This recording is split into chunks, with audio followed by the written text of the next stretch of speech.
My name is Sloane, 30 years old, and a forensic accountant who specializes in tracking down hidden assets and corporate fraud. On my wedding day, instead of slipping a ring on my finger, my groom grabbed the microphone. He called my adopted stepsister out from the wings holding newborn twins. He proudly announced them to the crowd, as his heirs calling me a barren workaholic. I just smiled, calmly, pulled a thick stack of financial documents from inside my custom bridal bouquet, and signed the divorce papers right there on the altar. He brought her out to brag, but my mother-in-law froze in absolute horror, whispering that she had no idea. Before I continue this story, let me know where you are watching from in the comments below. Hit like and subscribe if you have ever had to stand up to a toxic family and a cheating partner who severely underestimated your intelligence. The Manhattan skyline glowed brilliantly through the floor-to-ceiling windows of the luxury wedding venue I had paid for. The room was filled with 200 of New York's elite colleagues from my accounting firm, executives from Wall Street, and the high society friends of my soon-to-be mother-in-law, Beatrice. Everything looked perfect. The crystal chandeliers caught the evening light, the string quartet played a soft classical melody, and the scent of thousands of imported white roses filled the air. Standing across from me was Connor. He was 32 years old, an investment banker with a charming smile and an ego the size of the building we were standing in. I had spent the last 3 years building a life with him, ignoring the red flags, excusing his late nights at the office, and tolerating his family's endless demands. The officiant reached the part of the ceremony where we were supposed to exchange rings. The room was silent, waiting for the romantic climax of the evening. Instead of reaching into his pocket, Connor took a step back. He held up a hand, signaling the sound technician at the back of the room. The music abruptly cut off. A wave of confused murmurs rippled through the seated guests. Connor walked over to a microphone stand that had been set up for the toasts later that evening. He grabbed the microphone, his grip tight, his face twisting into a smug, calculated sneer. "Thank you all for coming today to witness this event," Connor began, his voice echoing loudly across the massive room. "But there is not going to be a wedding today." Gasps erupted from the front rows. I stood frozen in my custom designer gown, staring at the man I was supposed to marry. Connor did not even look at me. He addressed the crowd as if he were giving a keynote speech at a corporate retreat. For a long time, I tried to convince myself that Sloane and I could work. I tried to accept that I was marrying a woman who cared more about spreadsheets and forensic audits than she did about building a real family. A woman who is so obsessed with her career that she is practically barren. A woman who refuses to give me the one thing a successful man truly needs: a legacy. The sheer audacity of his words sent a shockwave through the venue. My colleagues exchanged horrified glances. I felt my heart pounding against my ribs, but my face remained an emotionless mask. I was trained to remain calm under pressure, to look at facts rather than feelings. Connor raised his hand, pointing toward the heavy mahogany doors at the side of the hall. "I need a real woman," he announced loudly. "Someone who understands sacrifice. Someone who can actually give me a family. You see, I already have a legacy." The doors swung open. Walking down the aisle, bathed in the venue spotlight, was Riley, my 28-year-old adopted stepsister. She was wearing a flowing white dress that looked suspiciously like a bridal gown, her hair perfectly curled, a triumphant smirk plastered across her face. But it was not her dress that made the entire room erupt into chaotic whispers. It was what she was holding. Strapped to her chest in a double carrier were 2 tiny sleeping newborns. Twins. Connor walked down the steps of the altar and wrapped his arm proudly around Riley's waist. He kissed her forehead for all 200 guests to see. "Riley sacrificed her own reputation to give me these beautiful children," Connor declared into the microphone. While Sloane was busy working 80-hour weeks, Riley was carrying my heirs. "We have been together for a year and we are not hiding anymore.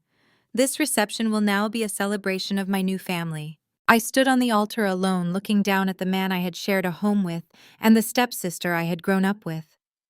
The betrayal was so theatrical, so meticulously planned to inflict maximum humiliation, that it almost felt surreal. Riley looked up at me, her eyes shining with pure, unadulterated malice. She had always hated me. Ever since my mother adopted her when we were children, Riley had made it her life mission to compete with me, to take what was mine, and to play the ultimate victim whenever I pushed back. Now she thought she had delivered the final fatal blow. Suddenly, hurried footsteps echoed against the marble floor. My mother, Patricia, a 58-year-old woman who cared entirely too much about appearances, rushed up the aisle. I expected her to slap Connor. I expected her to scream at Riley for ruining her biological daughter's wedding day. Instead, Patricia bypassed the altar completely.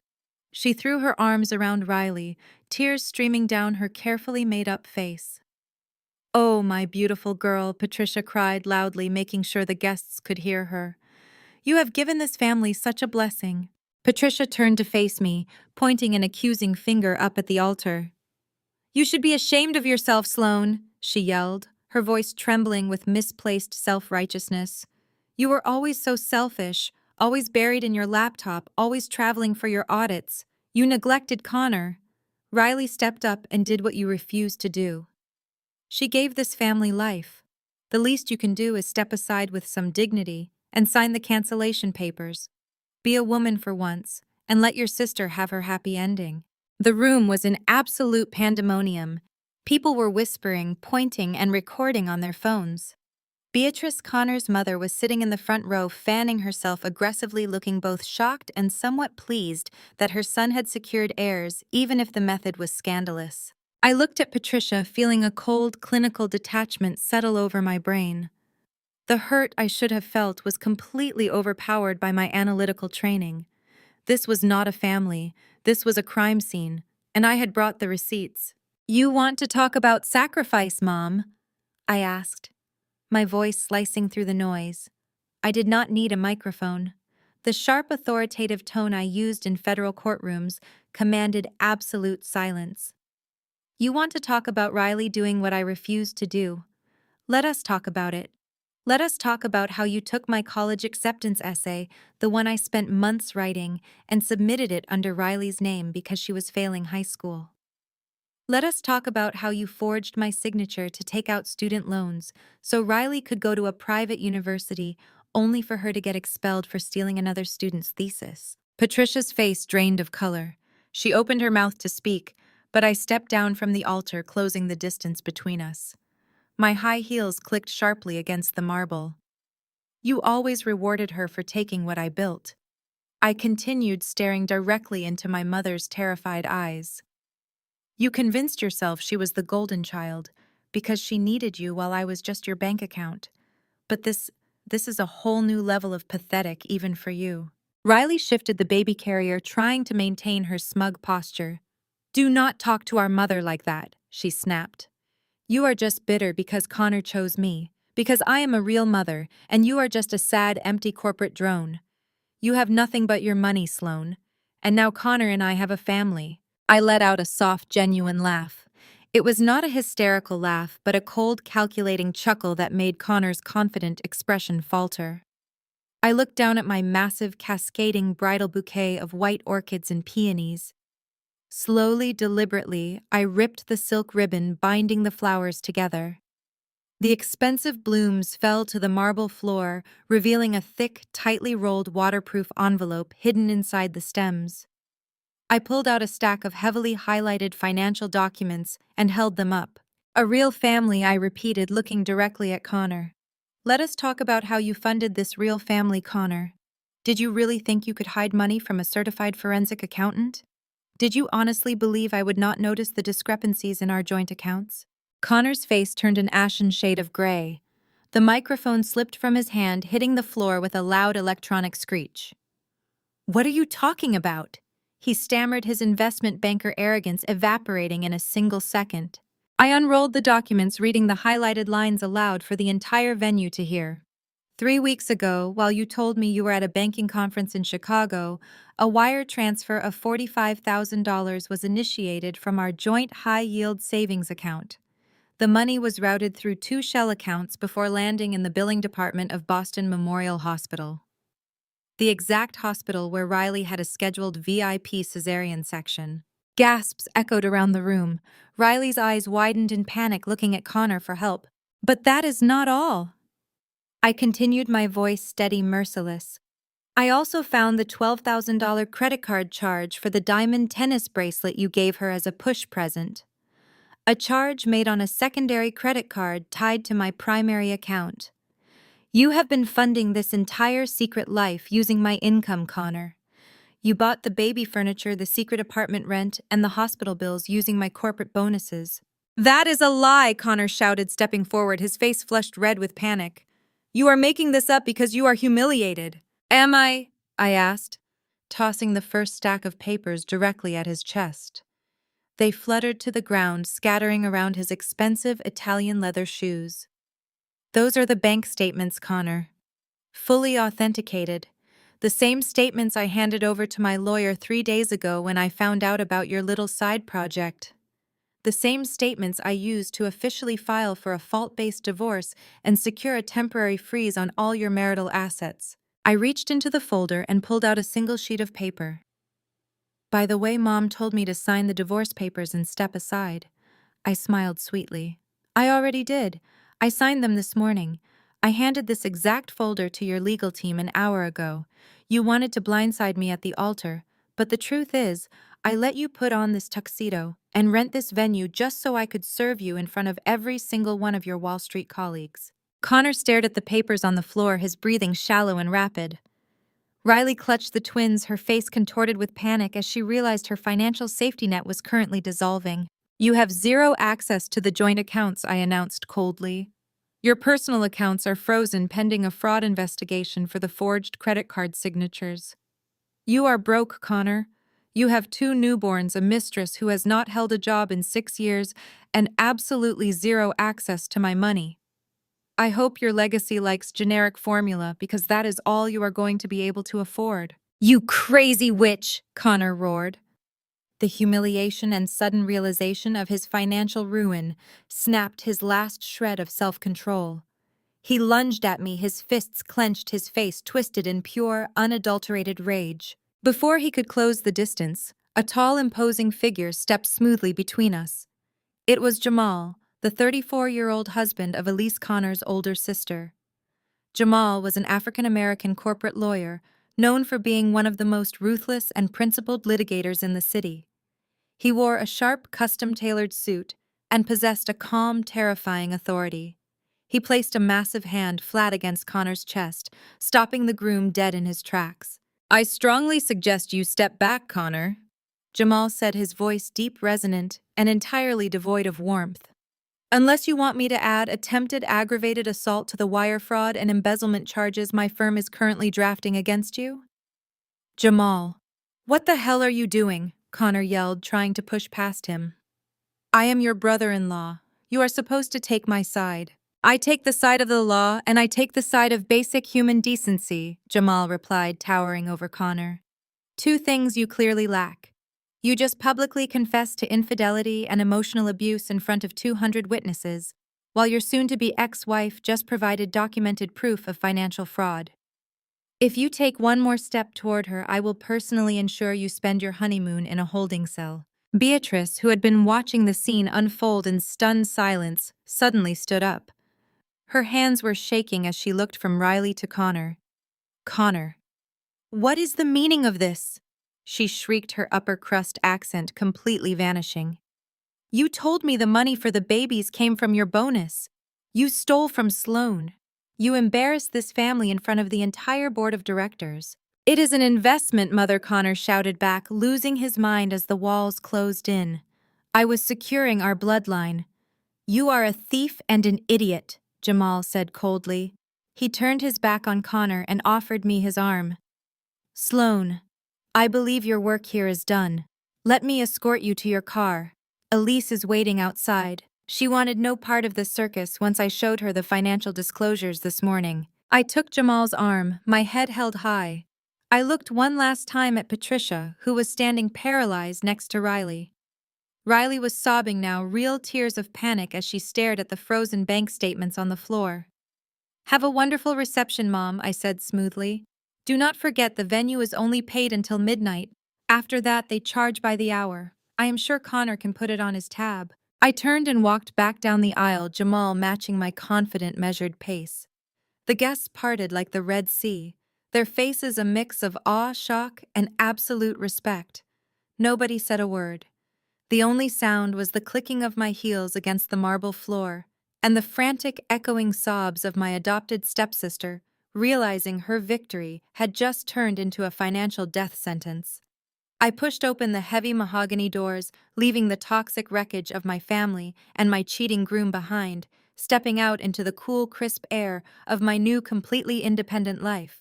The morning sun streamed through the expansive windows of my Tribeca penthouse. I stood at the kitchen island, perfectly composed, savoring the rich aroma of my dark roast espresso.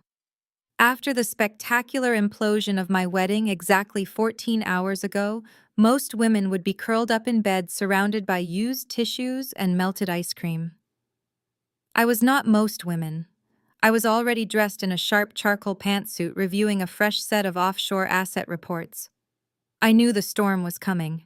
Toxic people do not simply retreat when exposed, they double down. Right on cue, the private elevator chimed. I had purposefully left Connor's access code active for one final morning, anticipating his next move.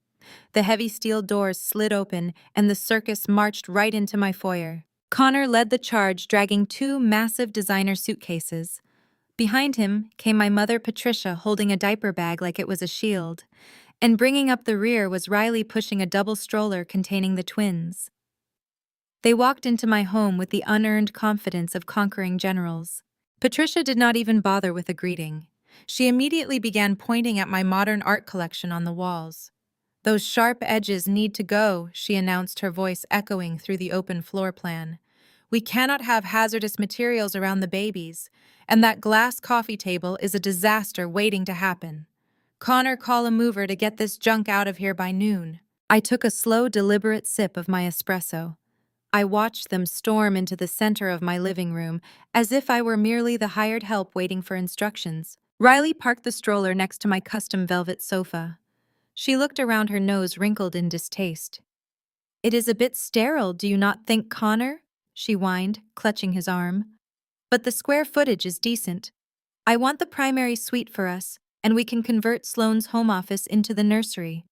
The natural light in there is perfect for my morning posts." Connor puffed out his chest, attempting to project an authority he had completely lost the night before. He looked at me, adjusting his expensive jacket. "You had your little tantrum yesterday, Sloane," he said, using his best investment banker voice.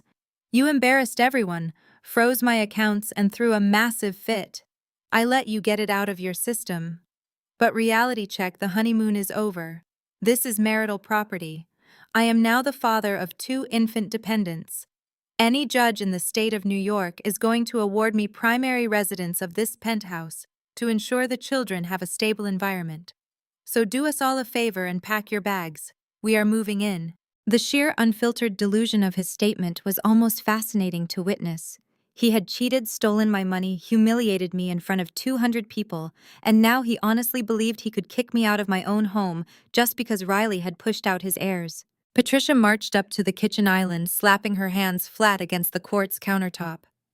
"Did you hear him, Sloane? Go upstairs and start packing. You have punished this family enough with your petty jealousy. Riley just gave birth. She is exhausted. The babies need space, they need a proper home, and they need stability. You are a single, childless woman. You can easily rent a studio apartment downtown. Stop being so incredibly selfish and hand over the keys." I placed my espresso cup down onto a leather coaster. The faint click of the ceramic was the only sound in the room for a brief second. I picked up my phone from the counter. I opened the clock application and set a timer for exactly 3 minutes. I turned the screen so the bright red numbers faced them. I tapped start. The digital numbers began to count down. "You have exactly 3 minutes to take your luggage, your stroller, and your overwhelming audacity back into that elevator," I said, my voice perfectly level and devoid of any emotion. Connor scoffed, taking a menacing step toward the kitchen. "Do not play games with me, Sloane. I am not leaving. My children are not leaving. I have a legal right to be in this apartment, and you are going to get out before I make this incredibly ugly." I kept my eyes fixed on him, completely unfazed by his aggression. 2 minutes and 40 seconds, I replied. At 0, I am pressing the call button for the police department. I will report a home invasion by a disgruntled ex-fiancé and 2 hostile trespassers. I will inform them that you are threatening my physical safety. Given the fact that you currently have 0 legal rights to my person or my property, the NYPD will be happy to drag you out of here in handcuffs. Riley let out a dramatic, high-pitched laugh. You are bluffing. Connor is your husband. You cannot trespass a husband from his own home. I am not your husband yet, you idiot. Connor snapped at her briefly, breaking his united front. We did not sign the marriage certificate. He turned back to me, his face red with frustration. But I am still on the building lease, Sloane. I receive mail here. I have residency rights. It takes a minimum of 30 days to evict a legal resident in New York City. The police cannot do a single thing, and you know it. Patricia nodded vigorously, crossing her arms. He knows his rights, Sloane. You cannot bully us. I am staying right here to help my daughter with her newborns. If you call the cops, you will only embarrass yourself again. You are acting like a hysterical, bitter woman. Accept defeat. Riley won. 1 minute and 30 seconds, I said, leaning forward slightly against the island. I watched the panic start to form behind Connor's eyes. He was trying to call my bluff, but his investment banker instincts were warring with his common sense. He knew my background. He knew I never made a threat without absolute, undeniable leverage. Riley ignored the tension. She walked past the kitchen and headed straight toward the hallway leading to the bedrooms. I am going to put the babies down for a nap in the primary bedroom, she announced, tossing her hair over her shoulder. Sloane, make sure you strip the bed before you leave. I do not want to sleep on your used sheets. I did not even look at her. My eyes remained locked on Connor. 50 seconds, Connor. You might want to stop her before she gets charged with breaking and entering. Connor gritted his teeth, his hands balling into fists at his sides. He looked at the timer, counting down. 45 seconds. He looked at the heavy designer suitcases he had dragged in. He looked at Patricia, who was glaring at me with pure hatred. You are a monster, Sloane, he growled, taking another step closer, trying to use his physical size to intimidate me. You think you hold all the cards because you froze my bank accounts. But you cannot kick me out of my own home. I dare you to call the cops. They will laugh in your face when I show them my ID with this address. 1098, I counted aloud, picking up the phone and opening the dial pad. My thumb hovered over the emergency call button. 76. Wait, Connor shouted, throwing his hands up in frustration. Riley, stop. Come back here right now. Riley popped her head out from the hallway, looking annoyed. What? I need to feed the twins. Get the stroller. Connor barked, his face pale and sweating. We are leaving. Patricia gasped in horror. Connor, you cannot be serious. You are the man of this house. Tell her to leave. You are not going to let this barren witch dictate where my grandchildren sleep. Connor grabbed the handles of his heavy suitcases, his knuckles turning white. Shut up, Patricia. Just shut up and get in the elevator. She is crazy enough to actually do it, and I cannot afford to be arrested right now. I have meetings with my legal team. We will be back with a court order by this afternoon, Sloane. Mark my words. You will be out on the street by tonight.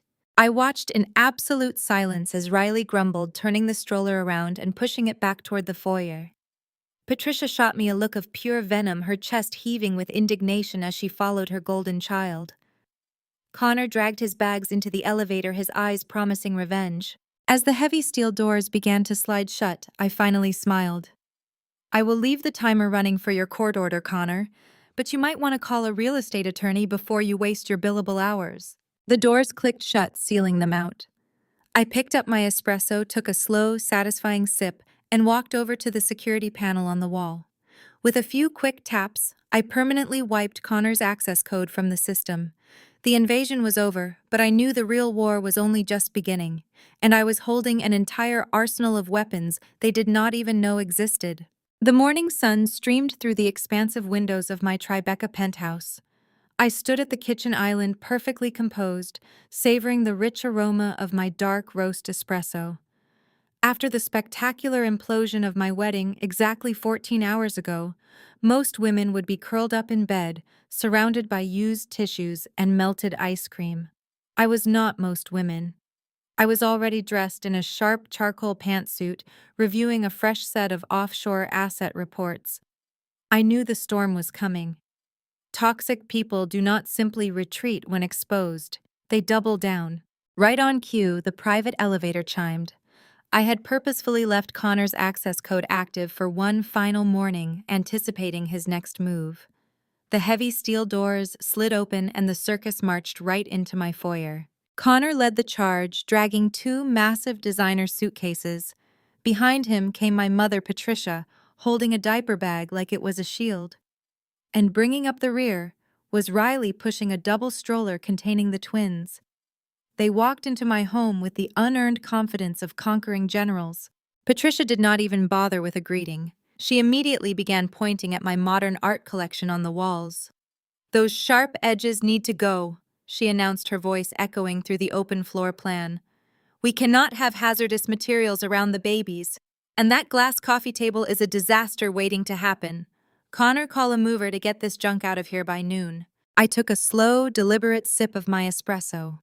I watched them storm into the center of my living room, as if I were merely the hired help waiting for instructions. Riley parked the stroller next to my custom velvet sofa. She looked around, her nose wrinkled in distaste. "It is a bit sterile, do you not think, Connor?" she whined, clutching his arm. "But the square footage is decent. I want the primary suite for us, and we can convert Sloane's home office into the nursery. The natural light in there is perfect for my morning posts." Connor puffed out his chest, attempting to project an authority he had completely lost the night before. He looked at me, adjusting his expensive jacket.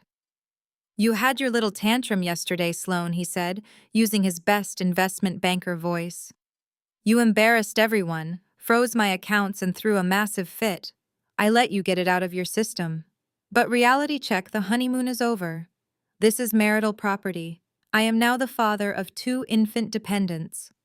Any judge in the state of New York is going to award me primary residence of this penthouse to ensure the children have a stable environment. So do us all a favor and pack your bags. We are moving in." The sheer, unfiltered delusion of his statement was almost fascinating to witness. He had cheated, stolen my money, humiliated me in front of 200 people, and now he honestly believed he could kick me out of my own home just because Riley had pushed out his heirs. Patricia marched up to the kitchen island, slapping her hands flat against the quartz countertop. "Did you hear him, Sloane? Go upstairs and start packing. You have punished this family enough with your petty jealousy. Riley just gave birth. She is exhausted. The babies need space, they need a proper home, and they need stability. You are a single, childless woman. You can easily rent a studio apartment downtown. Stop being so incredibly selfish and hand over the keys." I placed my espresso cup down onto a leather coaster. The faint click of the ceramic was the only sound in the room for a brief second. I picked up my phone from the counter. I opened the clock application and set a timer for exactly 3 minutes. I turned the screen so the bright red numbers faced them. I tapped start. The digital numbers began to count down. "You have exactly 3 minutes to take your luggage, your stroller, and your overwhelming audacity back into that elevator," I said, my voice perfectly level and devoid of any emotion.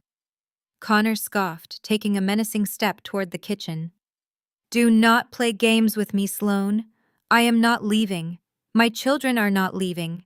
I have a legal right to be in this apartment, and you are going to get out before I make this incredibly ugly." I kept my eyes fixed on him, completely unfazed by his aggression. 2 minutes and 40 seconds, I replied. At 0, I am pressing the call button for the police department. I will report a home invasion by a disgruntled ex-fiancé and 2 hostile trespassers. I will inform them that you are threatening my physical safety. Given the fact that you currently have 0 legal rights to my person or my property, the NYPD will be happy to drag you out of here in handcuffs.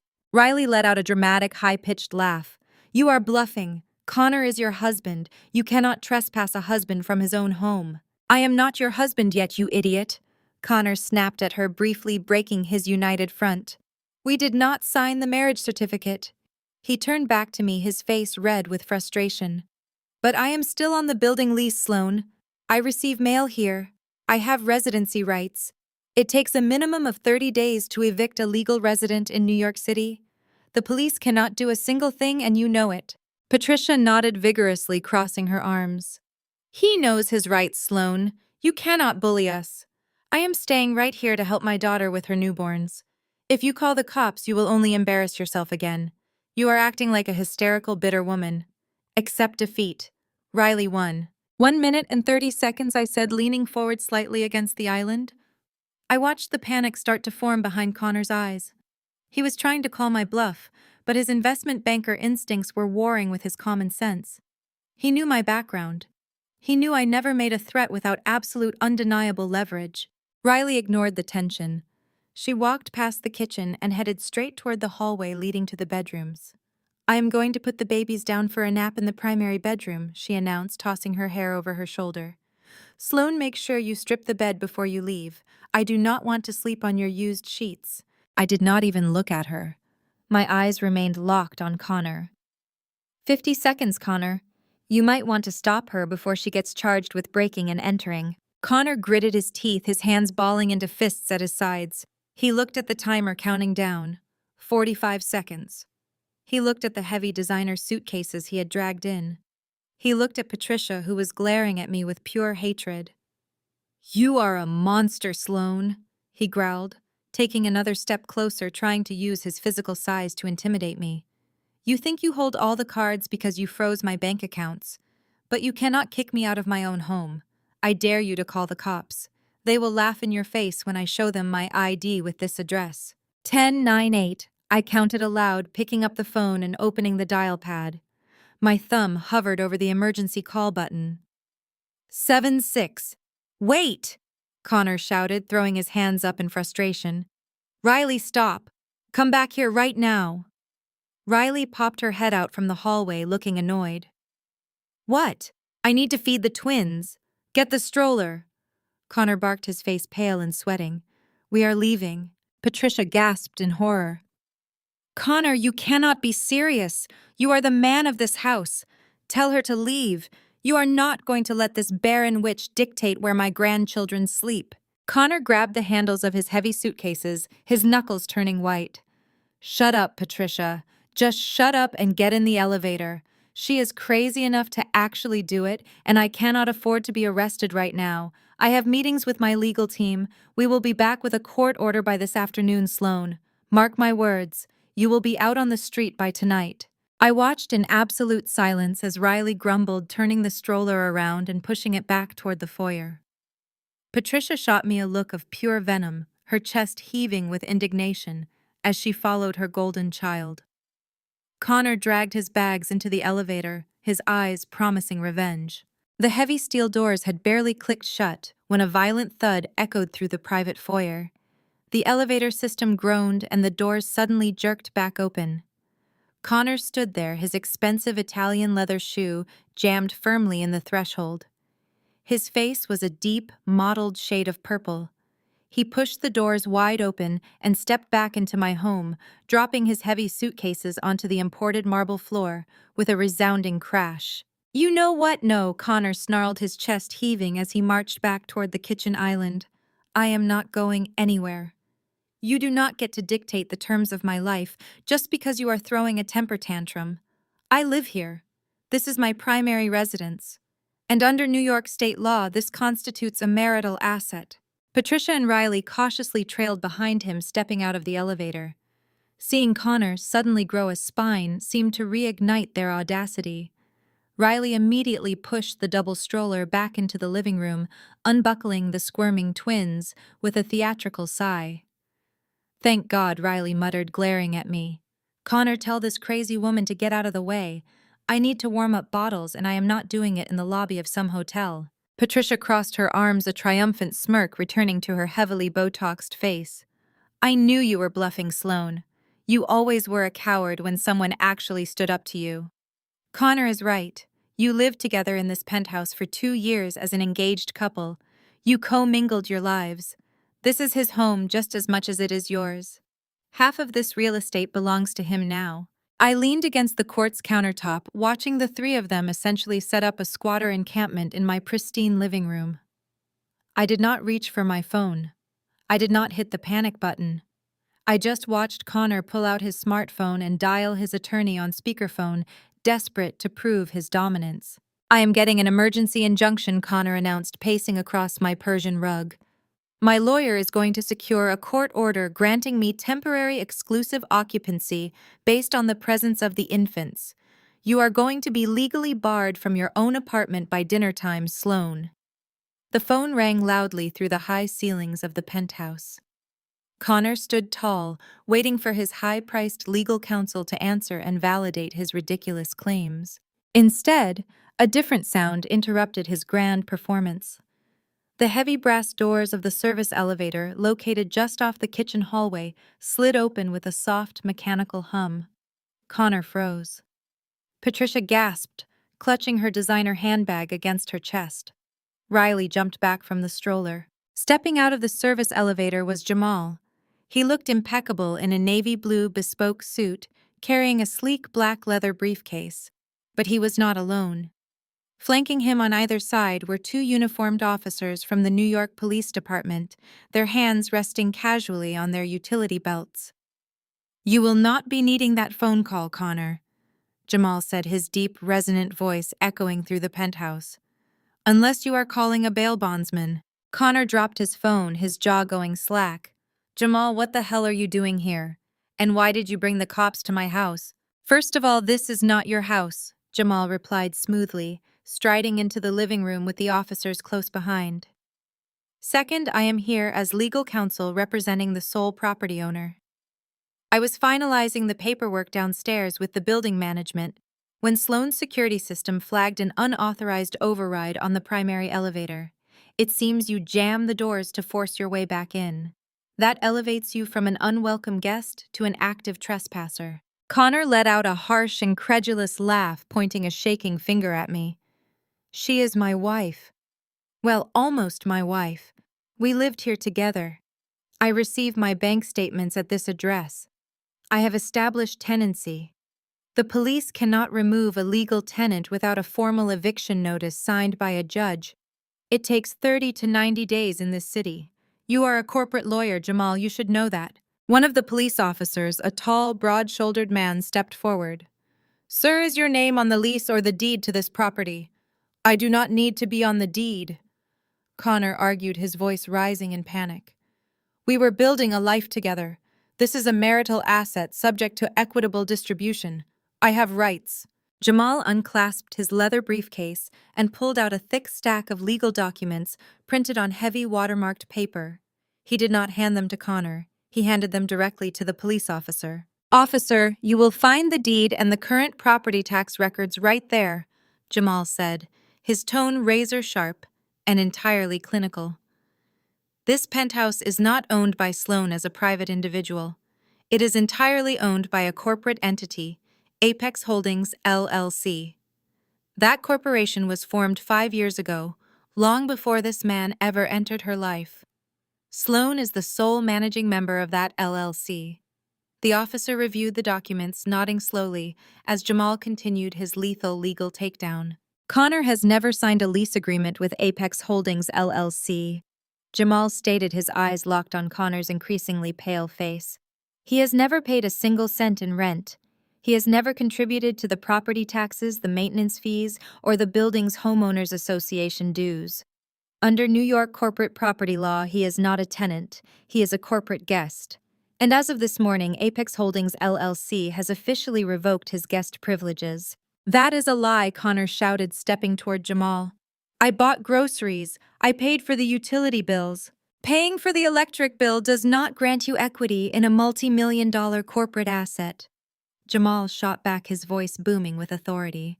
"You tried to play a smart financial game, Connor, but you brought a butter knife to a gunfight. You thought you could use marital law to steal half of Sloane's net worth. But she never commingled this asset. It is completely insulated from you, from Riley, and from your entire pathetic family." Patricia stepped forward, her face flushed with fury. "This is a trick. You cannot throw a mother and her newborn babies out on the street. It is inhumane." The law protects children. The law protects legal residents, ma'am. The second police officer intervened, moving closer to Patricia. And based on these corporate documents, none of you have legal standing to be inside this property. The owner has asked you to leave. You are now criminally trespassing. Riley burst into tears, clutching the handles of the stroller. Connor, do something, she wailed, her previous arrogance completely shattered. You promised me we would live here. You promised me the penthouse. I cannot do anything, Connor yelled back at her, his composure entirely destroyed. She set me up. I did not set you up. I finally spoke, walking around the kitchen island to stand beside Jamal. I simply protected myself. You were a bad investment, Connor, and I always hedge my bets. I looked at the police officers. Officers, these individuals have been given multiple warnings to vacate the premises. The man is currently under investigation for financial fraud regarding my personal accounts, which makes his presence here a direct threat to my safety and my assets. I want them removed immediately. The lead officer turned to Connor, unfastening the strap over his handcuffs with a distinct, threatening click. All right, buddy. You heard the lady. Grab your bags and move toward the service elevator. Now. Do not touch me, Connor snarled, trying to pull away as the officer grabbed him firmly by the bicep. Resisting will get you arrested right here in this living room, the officer warned, swiftly pulling Connor's arm behind his back and loosely clicking a single handcuff onto his wrist to establish physical control. You are leaving this building. Whether you leave walking or in the back of a squad car is entirely up to you. The sight of the steel cuff on Connor's wrist broke whatever fight he had left. The arrogant investment banker completely deflated. He hung his head, his shoulders slumping, as the reality of his situation crashed down on him. Grab the bags, the officer ordered Patricia and Riley. Patricia was trembling violently. Her face, usually so meticulously composed, was a mask of absolute humiliation. She had built her entire identity on projecting wealth status and superiority. Now she was being physically escorted out of a luxury high-rise by armed police officers like a common vagrant. She grabbed the handles of Connor's heavy suitcases, struggling under their weight. She glared at me, her eyes brimming with toxic, hateful tears. You will burn in hell for this, Sloane. You are no daughter of mine. The feeling is entirely mutual, Patricia. I replied, my voice steady and cold. Make sure you do not scratch the woodwork on your way out. Riley pushed the stroller toward the service elevator, sobbing loudly, entirely overwhelmed by the catastrophic failure of her grand plan. She had wanted to steal my life, but all she managed to steal was a broke, fraudulent man in handcuffs. Jamal held the service elevator doors open as the officers marched Connor, Patricia, and Riley inside. The tight, claustrophobic space of the freight elevator was a poetic downgrade for their exit. I will be following them down to the lobby, Jamal told me, adjusting his suit jacket. I have instructed the building concierge and the doormen that they are permanently banned from the premises. If they step foot within 50 yards of the front entrance, they will be arrested on sight. Thank you, Jamal, I said, feeling a profound sense of gratitude for the man who had proven to be the only real family I had left. I will call you when they are off the property, Jamal replied, offering a brief, respectful nod. We have a lot of financial tracking to do this afternoon. The service elevator doors slid shut. Down in the grand marble lobby of the building, the scene was a spectacular display of social ruin. According to the building manager who relayed the event to me later, Connor was paraded through the main lobby with his hands restrained behind his back. The morning rush of wealthy residents, hedge fund managers, and high-profile executives all stopped to stare as the disgraced banker was marched out the revolving glass doors. Patricia dragged the heavy luggage across the polished floor, her designer heels slipping, her face burning crimson as the entire concierge staff watched her humiliating departure. Riley trailed behind, crying hysterically, pushing the stroller past the sneering glances of the Manhattan elite. They were dumped onto the busy sidewalk of Tribeca, surrounded by the deafening noise of city traffic with nowhere to go and absolutely zero access to my empire. Back in the quiet sanctuary of my penthouse, I walked over to the expansive windows and looked down at the street far below. I could barely make out their tiny figures standing on the curb waiting for a taxi they likely could not afford with their frozen accounts. I turned away from the window, walked back to the kitchen island and picked up my espresso. It was still warm. The invasion was over, the property was secured, but the financial war had only just begun. I opened my laptop, ready to unleash the next phase of their absolute destruction.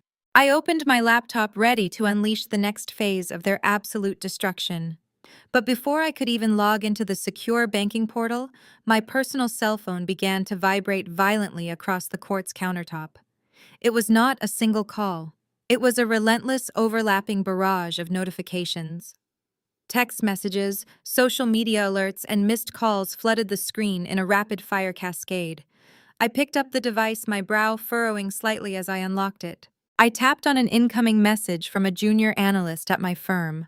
It was a link to a TikTok video accompanied by a panicked text asking if I was safe. I clicked the link, and the toxic reality of modern social media immediately assaulted my senses. Riley had wasted absolutely no time. While I was securing my assets, she had weaponized her tears. The video filled my screen. Riley was sitting on the edge of a cheap floral-patterned motel bed, likely funded by whatever remaining limit Patricia had on her department store credit cards. Riley looked impeccably devastated. She wore no makeup, her hair was pulled into a messy, frantic bun, and she was strategically holding one of the twin babies against her chest. The infant was crying loudly in the background, providing the perfect tragic soundtrack for her performance. "I just got kicked out onto the streets of New York with my newborn babies." Riley wept into the camera, wiping away a perfectly timed tear. "My sister is a millionaire corporate executive. She has a massive penthouse. But because she is jealous that I found love and started a family, she called the police to throw a recovering mother and two premature infants onto the concrete. We have no money. We have no food. She froze our accounts. Please, I do not know how I am going to keep my babies warm tonight." It was an Oscar-worthy performance of pure, unadulterated fiction. She completely omitted the fact that she was the mistress who had helped blow up my wedding yesterday. She left out the forged credit card charges, the stolen money, and the home invasion. In her 60-second narrative, she was simply a helpless, victimized mother, and I was the cold-blooded, wealthy villain straight out of a corporate dystopian nightmare. I glanced at the metrics at the bottom of the screen. The video had been live for less than 2 hours, but the algorithm had already caught the scent of blood. It had over 800,000 views. The comment section was a horrifying display of digital mob mentality. Thousands of strangers hiding behind anonymous avatars were calling for my head. "She is a corporate psychopath. Someone dox her employer. Eat the rich. Call Child Protective Services on the sister. Let us find out where this monster works and get her fired." The internet is a terrifyingly efficient machine when it decides to destroy someone.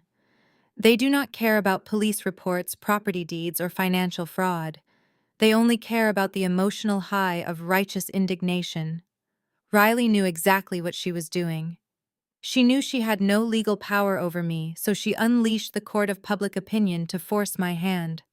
She assumed the threat to my professional reputation would make me panic, hand over the penthouse keys, and unfreeze Connor's bank accounts just to make the viral nightmare stop.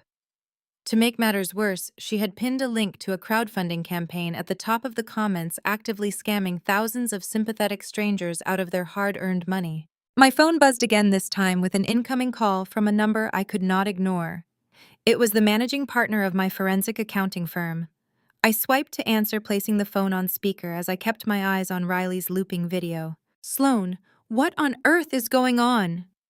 The managing partner demanded, his voice thick with corporate panic. "Our public relations department is having a complete meltdown. Our main office line is being flooded with threatening phone calls. Activist groups are tagging the firm on every social media platform, demanding your immediate termination. There is a viral video claiming you evicted newborn babies into the freezing street. It is a fabricated domestic dispute masking a financial fraud scheme," I replied, my voice perfectly level, refusing to absorb his panic. "The woman in the video is my former stepsister. She and my ex-fiancé attempted to illegally occupy my private residence this morning. The police removed them for trespassing. They are currently residing in a hotel, not the street." I do not care about the facts right now, Sloane, he shouted back. I care about the optics. We manage the portfolios of highly sensitive institutional clients. We cannot have a senior director trending online as a child abusing corporate monster. The board of directors is scheduling an emergency meeting for this afternoon. They want you to issue a public apology immediately. They want you to house them, pay them off, do whatever it takes to make that video disappear. I let out a slow, deliberate breath. I am a forensic accountant, I stated coldly. I deal in hard data, not public relations stunts. If I apologize, it validates a lie. If I pay her off, it rewards extortion. I will not negotiate with a cyber mob, and I will certainly not surrender my personal assets to appease the internet. If you do not fix this by the end of the business day, the board will vote to suspend you, pending an investigation. He warned, his tone shifting into a corporate threat. You are a liability right now. If you suspend me, you lose my entire client portfolio. I fired back, reminding him of my leverage. I bring in 30% of this firm's annual revenue. My clients trust my discretion, not TikTok's algorithm. Tell the board to draft whatever press release makes them feel safe, but I will not bend the knee to a 28-year-old fraudster crying into a smartphone. Give me 24 hours. I will handle it my way. I terminated the call before he could argue further.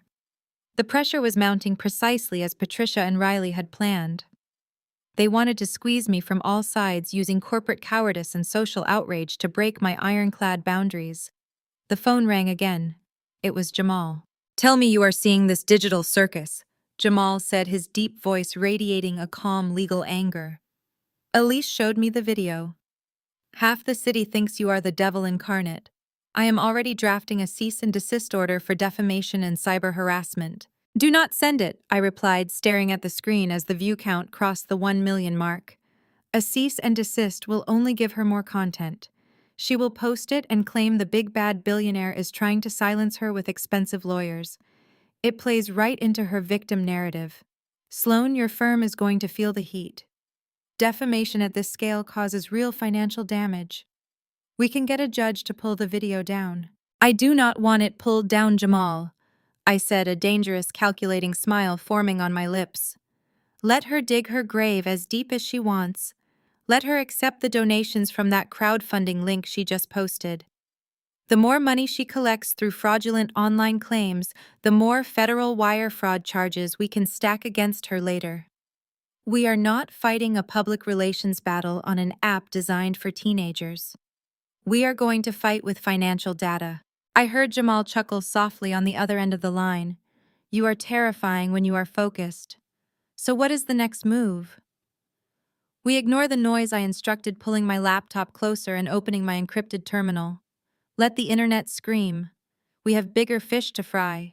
Did you get the ledger access for Connor's investment fund? It is time to see exactly how much money he has been hiding in the shadows. I have the ledger right here, Jamal said, the sound of his keyboard clicking echoing through the speakerphone. As a senior partner at his corporate law firm, he had the legal clearance to expedite the initial disclosure documents required for the marital asset freeze. But I knew exactly where to look for the things Connor would try to scrub from the official record. I routed the raw data through my forensic analysis software, cross-referencing his public trades with the offshore shell accounts we had identified during our morning sweep. Investment bankers like Connor always thought they were the smartest guys in the room. They hid their digital footprints in complex derivatives, using leveraged buyouts and proxy accounts to mask their liquidity issues. But numbers never lie. They just wait for someone smart enough to translate them into a weapon. Look at the third quarter disbursements, I instructed, my eyes scanning the cascading rows of data on my dual monitors. Filter the transactions by the Cayman routing numbers. There was a brief silence on the line.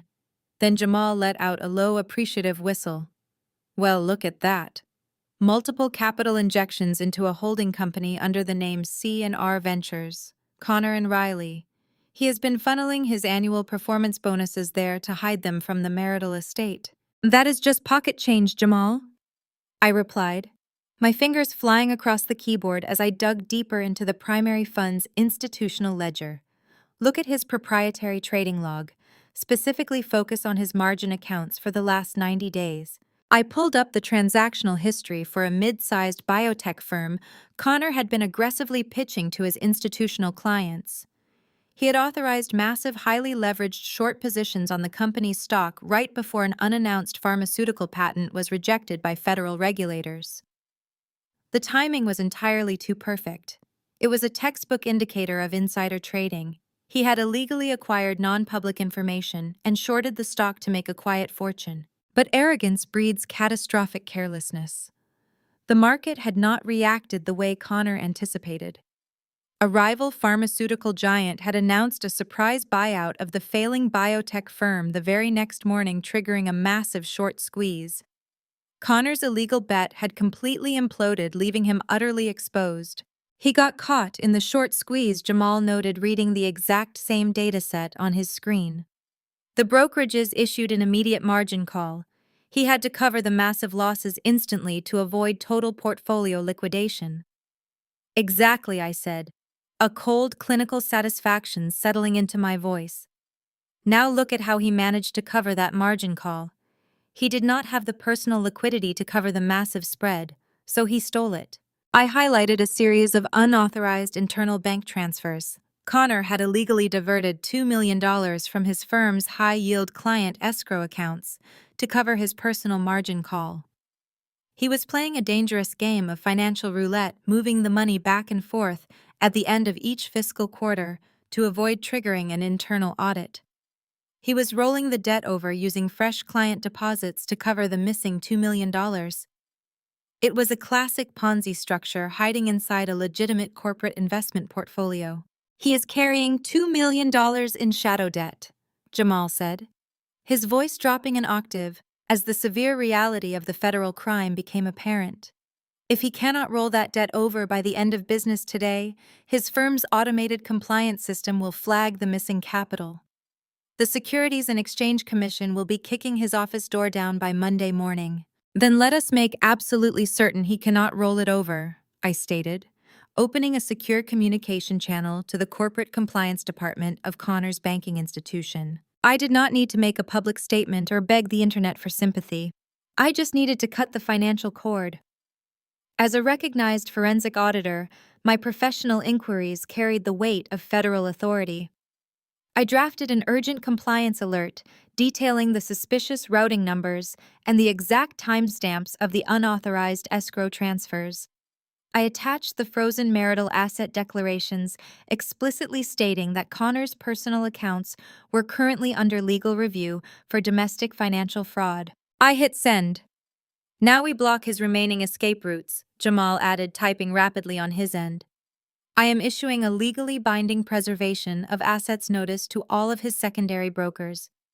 By citing the pending divorce and the active police report from this morning's trespassing incident, I can compel them to freeze any margin accounts tied to his Social Security number. He will not be able to borrow a single dime to cover the $2 million hole in his ledger. It took less than 15 minutes. In the span of a quick coffee break, Jamal and I systematically dismantled Connor's entire financial existence. We did not use emotion. We used algorithms, compliance protocols, and federal banking regulations. My phone buzzed with an incoming call. The caller ID displayed Connor's private cell number. He had undoubtedly just received the automated alerts from his brokers, confirming that his margin accounts were locked down. Answer it, Jamal advised, his tone practically radiating anticipation. Put him on speaker. I accepted the call, setting the phone down on the quartz island. Sloane Connor shouted, his voice a frantic, breathless rasp. What the hell did you just do? My trading terminals are locked. Compliance just suspended my security clearance. They are talking about a $2 million discrepancy in the escrow accounts. I leaned forward, my voice crisp and completely void of sympathy. It seems your compliance department finally noticed you have been treating client funds like your personal piggy bank, Connor. Insider trading is a messy business when the short squeeze catches you off guard. There was a dead, suffocating silence on the line as Connor realized the scope of what I knew. You audited my institutional ledger, he whispered, the aggressive investment banker persona entirely stripped away, leaving only terrified shock. You tipped off compliance. I am a forensic accountant, Connor. I follow the money, and your money leads straight to a federal indictment. You have an unpayable shadow debt, and Jamal just legally froze every secondary margin account tied to your social security number. You cannot borrow a single dime to roll that debt over. Sloane, you have to fix this, he demanded, panic causing his voice to crack. Call them. Tell them the marital asset freeze caused a clerical routing error. If I do not balance that ledger before the market closes, the SEC will be involved. I am ruined. They will take my broker license. They will take everything. You should have thought about your liquidity before you brought your pregnant mistress to our wedding, I replied coldly. Enjoy the compliance meeting. I terminated the call without waiting for his response. I looked at the dark screen of my phone, a profound sense of satisfaction washing over me. Riley could have her viral fame and her fake victim narrative. Connor was about to have a front row seat to a corporate execution. The trap was perfectly set. The financial doors were bolted shut, and I knew a desperate man like Connor would soon resort to dangerous, foolish measures to save himself. Barely 3 hours had passed since I severed his financial lifelines when my secure office line began to ring. The sun was beginning to dip below the Manhattan skyline, casting long, dark shadows across my penthouse floor. Jamal had returned to his firm to file the injunctions, leaving me alone to monitor the digital fallout. I had completely blocked Connor on my personal devices, so he had circumvented my boundaries by calling the direct unlisted number provided only to my top-tier corporate clients. I knew exactly who was on the other end. I reached across my desk and firmly pressed the bright red recording button on my secure communications console. New York is a one-party consent state. As long as I was a participant in the conversation, I had the absolute legal right to document every single word. I picked up the receiver. Speak, I commanded, my voice entirely stripped of warmth. Sloane, do not hang up on me, Connor panted. His breathing was ragged, wet, and heavy, echoing through the speaker like a cornered animal. The polished, arrogant investment banker who had humiliated me at the altar was completely gone. In his place was a terrified, desperate fraudster watching the walls close in. You have exactly 60 seconds before I terminate this call and forward the log to the police, I replied, staring at the audio waveform registering on my computer screen. I need $500,000, Connor demanded, his voice pitching upward in panic. I need it transferred to a decentralized crypto wallet right now. I will text you the secure address. I need the money to clear within 30 minutes, Sloane. I let out a slow, mocking laugh. You are $2 million in debt, Connor. $500,000 will not cover your margin call, and it certainly will not stop the Securities and Exchange Commission from auditing your escrow accounts on Monday morning. It will buy me the weekend, he hissed, the sound of street traffic blaring in the background. I have a compliance officer at my firm who is willing to look the other way and delay the internal reporting protocol until Monday if I grease his palm and cover the immediate overnight margin penalty. Just transfer the funds, Sloane. You have that much sitting in your personal liquidity reserves. I know you do. And why exactly would I finance your escape from a federal prison sentence, I asked, leaning back in my leather ergonomic chair. You stole from my accounts to fund your mistress. You attempted to seize my corporate real estate. You have provided a masterclass in why you deserve absolutely zero financial assistance. Because if you do not transfer the money, I am going to completely destroy your career. Connor threatened, his tone shifting from desperate pleading to vicious aggression. I am listening, I said smoothly, ensuring the recording captured the escalation perfectly. I saw the TikTok video Riley posted, Connor spat. I saw that your firm is trending online. I know your managing partner is breathing down your neck about the public relations nightmare. You think you are untouchable because you have a fancy title, but your corporate reputation is fragile, Sloane. If you do not send me that $500,000 right now, I am going to call every major financial news outlet in the city. I am going to give them an exclusive interview. I will corroborate every single tearful lie Riley told the internet, and then I will add a massive layer of corporate espionage. I tapped my fingernail against the mahogany desk, amused by his delusion. Please elaborate. I will tell the press that you illegally used your firm's proprietary forensic software to hack into my private brokerage accounts. Connor sneered, his voice dripping with venom. I will claim that you manipulated the trading algorithms to deliberately trigger my margin call out of petty, vindictive jealousy over my new family. The media will eat it up. The bitter, barren executive using her firm's highly sensitive financial tools to destroy her ex-fiancé. The moment I make that accusation public, your firm will terminate your employment to protect their institutional clients. You will lose your license, Sloane. Your career will be over. Let me make sure I understand your terms completely, I said, maintaining a cool, clinical tone to ensure the extortion was undeniably clear on the audio track. You are demanding that I wire $500,000 to an untraceable offshore crypto wallet. If I refuse to pay this money, you are threatening to intentionally fabricate a story to the press, claiming I committed cybercrimes and abused my position as a forensic accountant. You are threatening to actively destroy my professional livelihood unless I pay you a ransom. Call it whatever you want, Connor growled. You have the money. I need the liquidity. Transfer the $500,000 by 5 o'clock, or I destroy your entire life. Do we have a deal? I paused, letting the silence stretch over the phone line. I wanted him to feel the anticipation, to believe for one fraction of a second that his pathetic intimidation tactics had actually worked. I watched the recording software log his heavy, anxious breaths. Connor. I began, my voice dropping to a dangerously quiet register. Extortion is defined under federal law as the obtaining of property from another through the wrongful use of actual or threatened force, violence, or fear. Attempting to extort a licensed financial officer across state communication lines is a Class B felony. What are you talking about? He stammered, the false bravado instantly evaporating. I am talking about the fact that I just recorded this entire conversation on my firm's secure compliance server, I stated coldly. You did not just confess to your margin call fraud. You explicitly outlined a coordinated blackmail scheme. You detailed your intent to bribe a corporate compliance officer, and you demanded a ransom payment to an untraceable crypto wallet. No. Connor gasped, the realization hitting him like a physical blow. You cannot use this. I am a forensic accountant, Connor. Gathering actionable evidence is literally my job description, I reminded him. You thought you could use a viral social media video to leverage my career against me.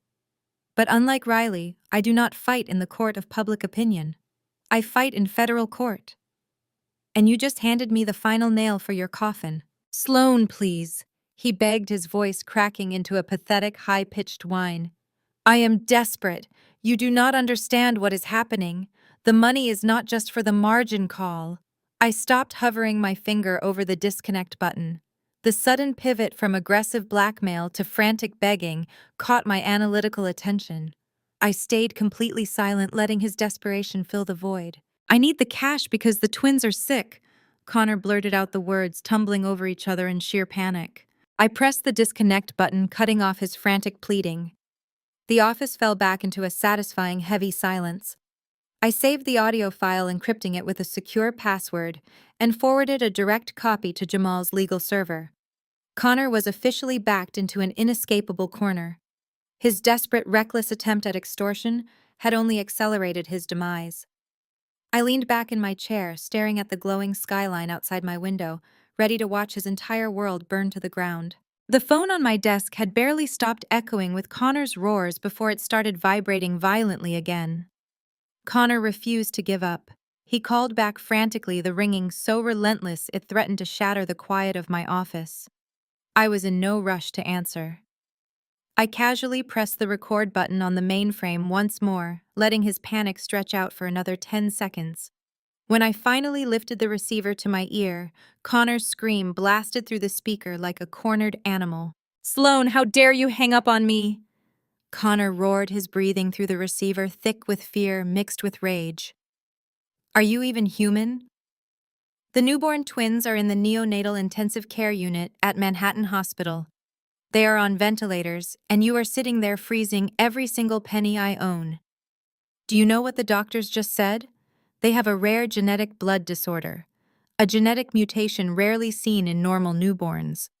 The doctors said they need an immediate plasma exchange and a stem cell transplant from someone with an exact genetic blood match, or they will not survive the week. I leaned back in my chair, my eyes still glued to the financial charts running across my computer screen.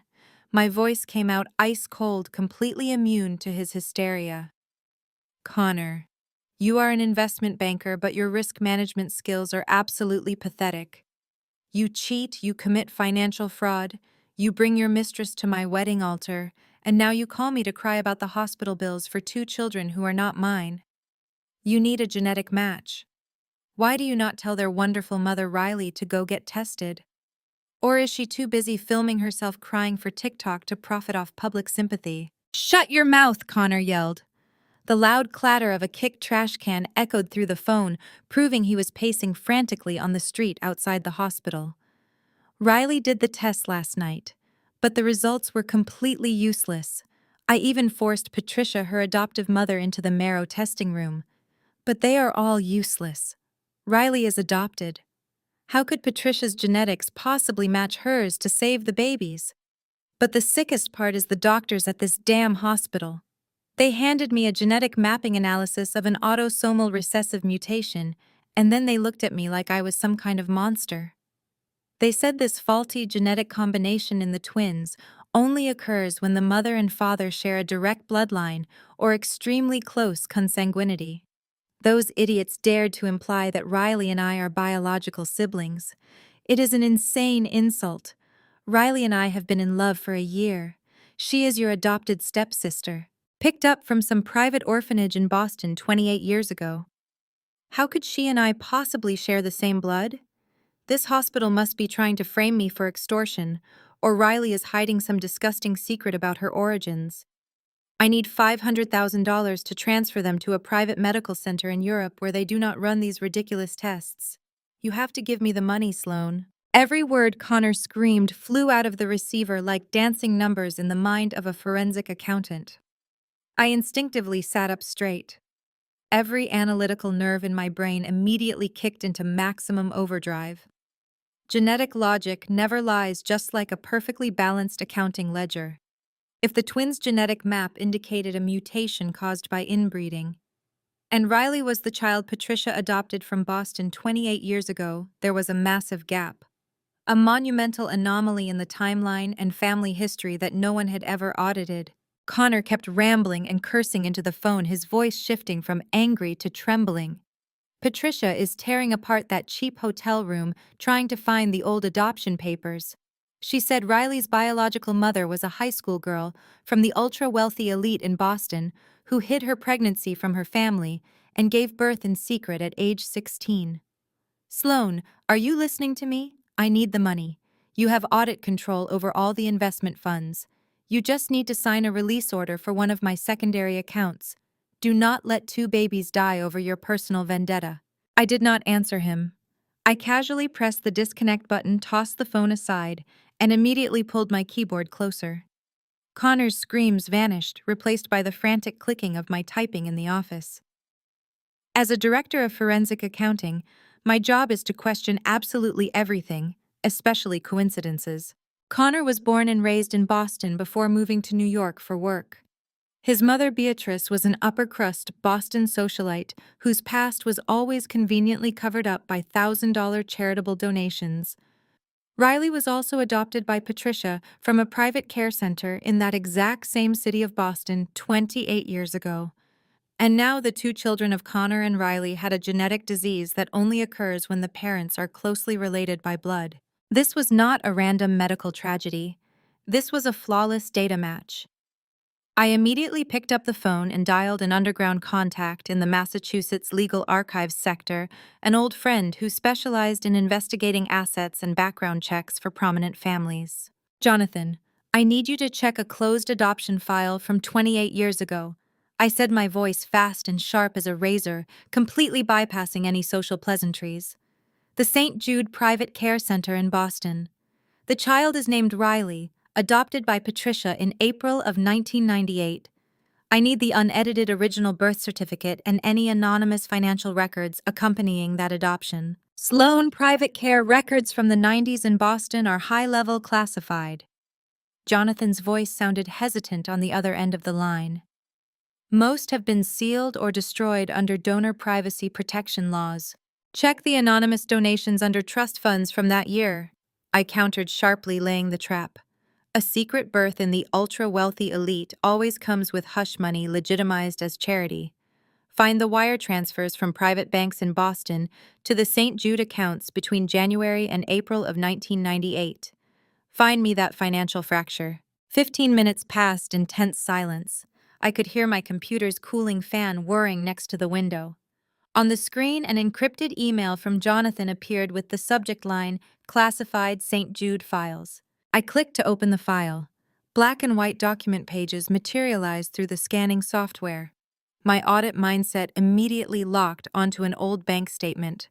Exactly as I predicted, there was an anonymous donation of $200,000, a massive sum, in 1998, transferred into the St. Jude Center, exactly 1 week before Patricia took Riley away. That money came from a shell fund called the Heritage Trust. I continued using my forensic accounting privileges to trace the name of the person who established that Heritage Trust. When the owner's name appeared on the screen, my entire body froze. The Heritage Trust was registered by the private family lawyer for Beatrice, my mother-in-law. I leaned fully back into my chair, a chilling sensation running down my spine. Riley, the spoiled adopted stepsister, the golden child my mother constantly used to trample me, turned out to be the discarded, illegitimate child of the woman who almost became my mother-in-law. That meant Connor and Riley, the two people who stood on the altar proudly boasting about their love and their twins to humiliate me, were actually half-brother and sister. Connor's slip of the tongue about the inbreeding recessive gene test results at the hospital was not a machine error. It was the warning bell of karma. They thought they had stolen my wedding and stolen my happiness, but in reality, they had single-handedly opened the Pandora's box containing the most disgusting truth about their own family. I took screenshots of the entire file screen and forwarded the encrypted documents to Jamal's secure server. This war had completely escalated beyond the scope of a standard divorce or property dispute. My enemies were digging their own graves through arrogance and lies, and I was going to be the one standing at the top, coldly watching them push each other into the abyss. I had barely closed the lid of my laptop when a sharp, aggressive knock rattled my office door. Before I could even utter a word of permission, the heavy brass handle turned violently, and the door was thrown wide open.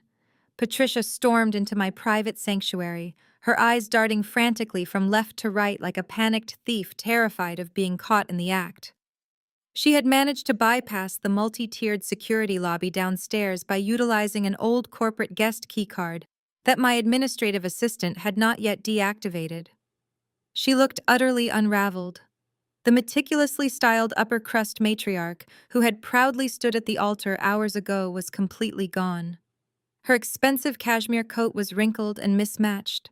Her signature diamond necklace sat crooked against her throat, and the thick, suffocating layers of designer foundation completely failed to conceal the deep, hollow bruises of exhaustion and absolute panic darkening her eyes. The mother who had spent 30 years looking down at me with frozen disgust and clinical judgment was now vibrating with raw, pathetic anxiety. "Sloane, please, you have to listen to me for just 1 minute." Patricia gasped, lunging straight toward my mahogany desk. Her voice was trembling, completely stripped of the biting arrogance she wielded like a weapon during our weekly Sunday dinners. "I know you are angry. I know Connor and Riley made a terrible, thoughtless mistake. But those innocent babies are entirely blameless in this disaster. They are currently suffocating in an incubator, and Connor is losing his mind because you completely froze every single account. You are a director of forensic accounting, Sloane. You have the total corporate authority to lift the asset restriction with a single signature, or just lend me $500,000 from your private cash reserves. You are independently wealthy, Sloane. That amount of money means absolutely nothing to your bottom line, but it is the exact price of your sister's survival and the lives of my grandchildren." I sat perfectly still behind my desk, my fingers neatly intertwined, staring at the desperate woman before me with the cold, unblinking focus of an auditor examining a fraudulent tax shelter. The practiced toxic syrupy sweetness oozing from her voice made me physically nauseous. "Your grandchildren," I repeated, my voice dropping to a flat, dangerous monotone that cut through her frantic pleading like a scalpel. Your memory is astonishingly short, Patricia. Less than 14 hours ago at my wedding, you grabbed a live microphone in front of 200 people and screamed that I was a barren, selfish robot. You stood by and happily watched my groom introduce his mistress and her secret offspring to the world. And now you have the unmitigated gall to sneak into my corporate headquarters, drop to your knees, and beg me to use the very wealth you belittled to finance the survival of the woman who incinerated my life. Tell me, Patricia, if my child were the one currently fighting for breath in a hospital bed, would you have looked at me even once? No. You would have been too busy draining my corporate bonuses to buy Riley another luxury sports car. Patricia collapsed into the leather executive chair opposite my desk, her face crumpling as heavy black tears of mascara began to bleed down her cheeks, smearing her expensive makeup into a grotesque mask. Sloane. I was just completely overwhelmed and emotional last night, she sobbed, reaching across the desk in a pathetic attempt to grab my hands. You have to try to understand my position as a mother. Riley is a deeply fragile, tragic girl. She does not possess your pedigree, Sloane. She has never had your effortless brilliance, your financial security, or your prestigious corporate standing. She has always been disadvantaged by this world. You are fiercely strong, Sloane. You have an international firm, a luxury penthouse, and absolute social power. But Riley has nothing. If Connor loses his investment banking license, if their financial world entirely collapses, Riley and those two innocent infants will be thrown onto the concrete. Where is your humanity, Sloane? Where is your basic sisterly love? How can you be so profoundly cold-blooded as to stand by and watch your own flesh and blood drop into absolute ruin? Sisterly love? I muttered, a sharp, cynical smile cutting across my face, shattering the heavy silence of the office. You dare to march into my workspace and lecture me on the sanctimonious nature of maternal love, Patricia. Let us pull back the curtain on your 22 years of parenting. Ever since the day you brought Riley home from that agency and forced her into my life, you have never treated me like a daughter. You treated me like an unwanted commercial enterprise. When I stayed up until dawn working 3 jobs to secure a full academic scholarship, you secretly raided my savings account to pay for Riley's private horse riding lessons. When Riley literally logged into my network, stole my proprietary marketing blueprints, and passed them off as her own, you weaponized my guilt. You knelt at my bedside and begged me to stay silent, because your precious Riley needed a head start in life. You do not love Riley, because she is tragic, Patricia. You love her because she is completely weak, incompetent, and easily controlled. She is the ultimate puppet for your suffocating savior complex. You need a deeply flawed, codependent child so you can permanently play the role of the tragic, heroic mother. My independence, my corporate success, and my refusal to bow to your manipulation have always been a direct threat to your ego, because you cannot control a woman who does not need a single thing from you. The psychological mirror I held up to her face snapped her remaining restraint. The performative maternal grief instantly vanished from Patricia's expression, replaced by a raw, vicious malice that contorted her features into something demonic. She slammed her fists violently against my mahogany desk, standing up so fast her chair screeched against the floor. "You are an absolute monster, Sloane," Patricia hissed through her teeth, her eyes bulging with hatred. "I deeply regret the day I ever gave birth to such a cold, calculating viper. You sit there with your millions and your legal injunctions, completely eager to crush your own family under your heels. You think you are superior to everyone because you follow numbers instead of a heart. You curse Riley, you laugh at her pain, you want to watch those innocent babies suffer just to satisfy your pathetic, vindictive pride. But you have no idea what Riley has endured. She has been a victim since the exact second she entered this world. 28 years ago, I had to travel into the frozen, closed archives of the St. Jude Home for Children in Boston just to rescue her from anonymity. That place was a literal garbage chute for the sins of the wealthy elite in Boston. It was a secure, private fortress where billionaire families sent their 16-year-old daughters to give birth in absolute secrecy to protect their corporate dynasties. Riley was discarded by her biological mother like a piece of dirty baggage hidden away from the world, so some rich socialite could go back to her country club without a scandal. I rescued her from that hoe rack. I swore an oath to God that I would give her a life of luxury and protection, and that I would never let an arrogant, selfish person trample her again. And now my own biological daughter is using her corporate power to push her back into that grave.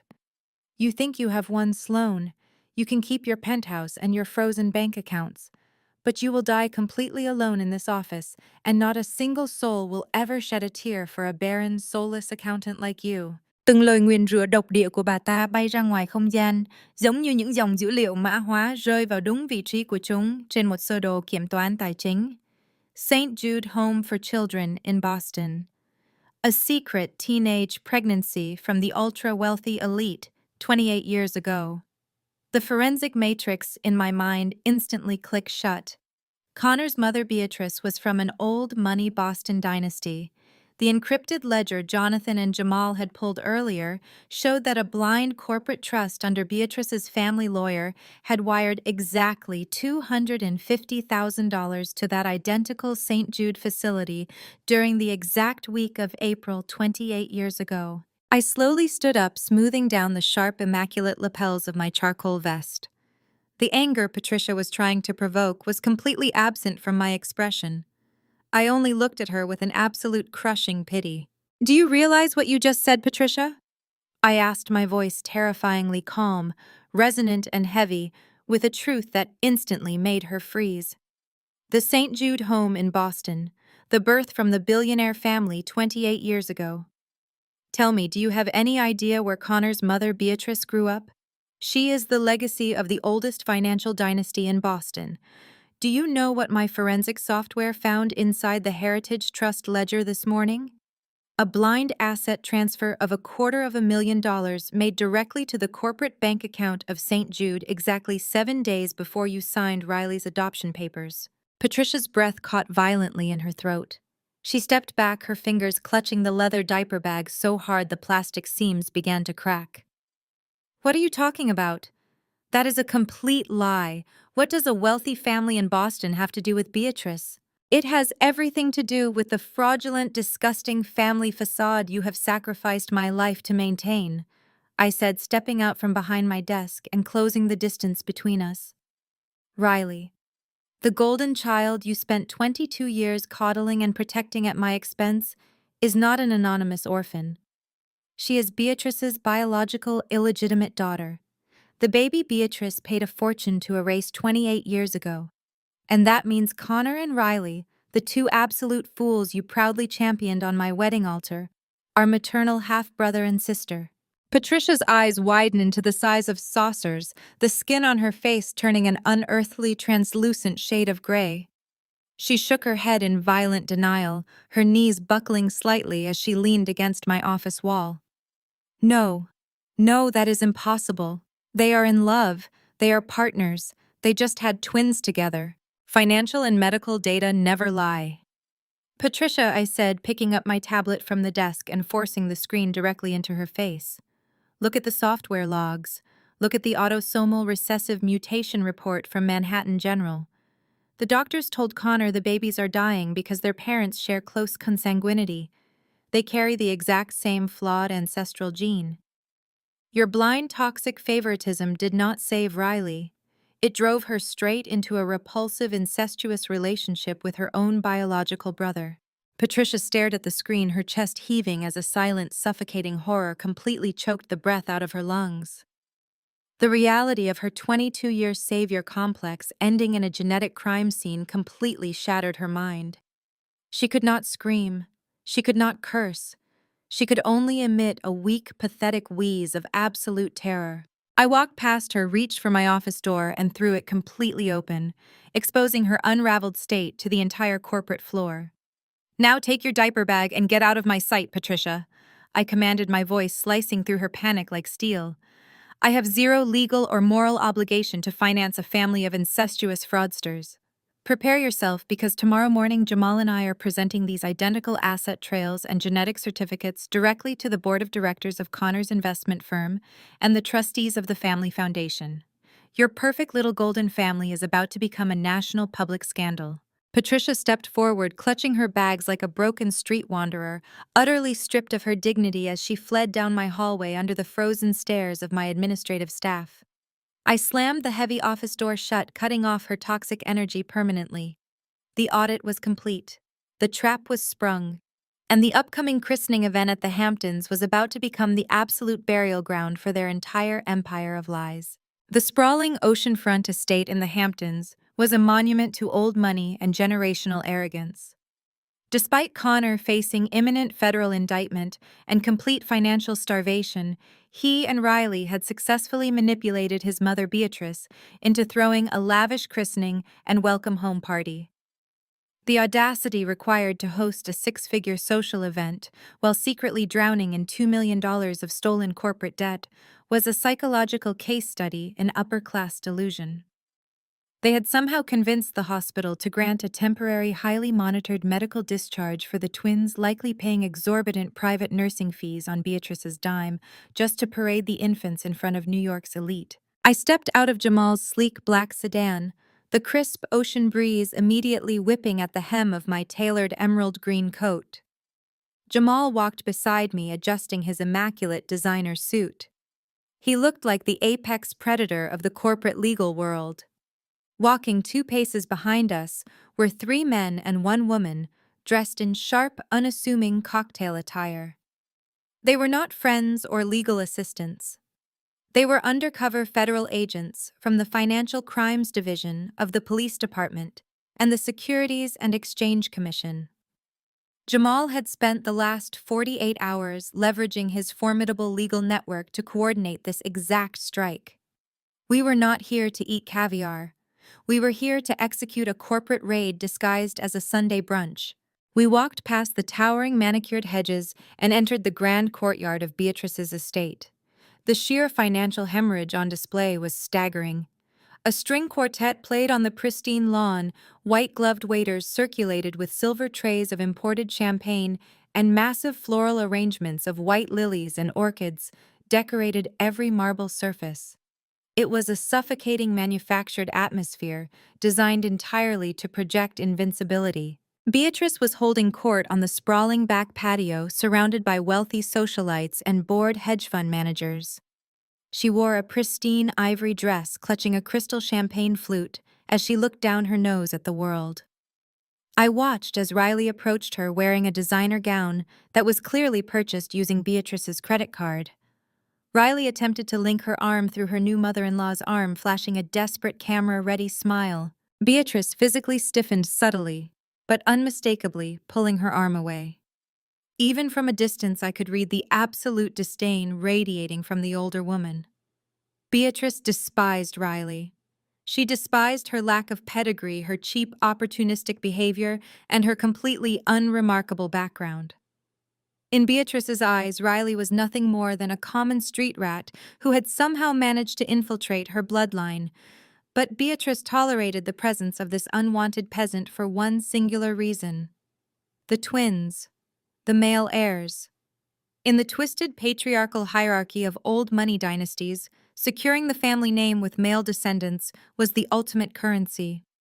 Beatrice was willing to swallow her disgust and pay for this opulent party simply to parade her new grandsons in front of her rival country club matriarchs. Connor stood a few feet away holding a highball glass of expensive scotch, laughing loudly with a group of investment bankers. His face was flushed, his posture artificially inflated. He was playing the role of the triumphant patriarch, completely ignoring the fact that his trading licenses were currently suspended and his margin accounts were frozen solid.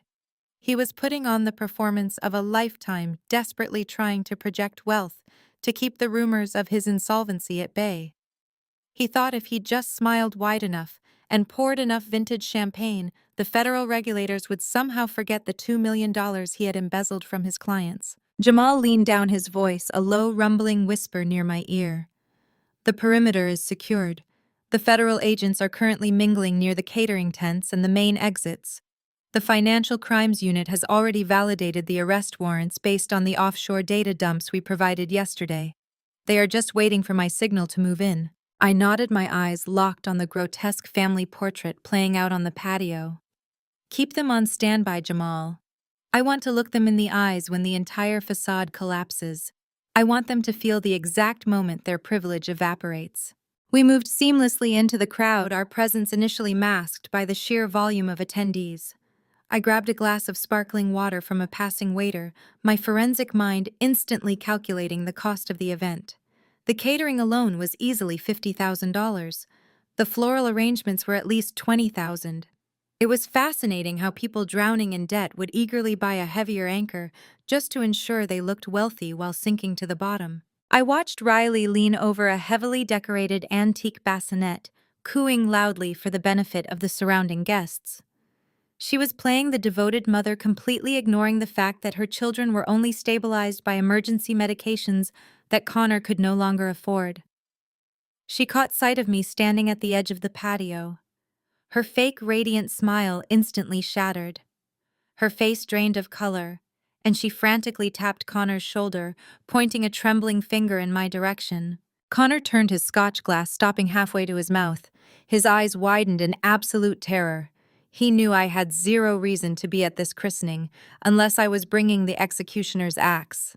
He immediately began pushing his way through the crowd of wealthy aristocrats, grabbing Riley by the wrist and dragging her along. They intercepted Jamal and me near a towering ice sculpture, desperate to keep us away from the main gathering where Beatrice was holding court. "What the hell are you doing here, Sloane?" Connor hissed under his breath, his eyes darting frantically toward the plainclothes federal agents standing casually by the exits. "This is a private family event. You are trespassing. Get out before I have my mother's security team throw you off the estate." I took a slow, calm sip of my water. "I am not trespassing, Connor. I am simply attending a social function. And I strongly suggest you lower your voice. You would not want to ruin Beatrice's perfect party by causing a scene in front of the regional director of your banking firm, would you?"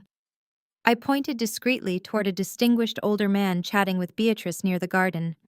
"The man who is currently deciding whether to publicly fire you tomorrow morning." Connor swallowed hard, a bead of cold sweat rolling down the side of his face. "You froze my life, Sloane. You took my house.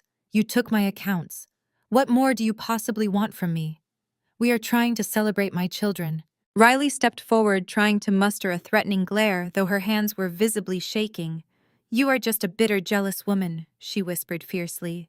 "You cannot stand the fact that Connor chose me and gave me the family you could never provide.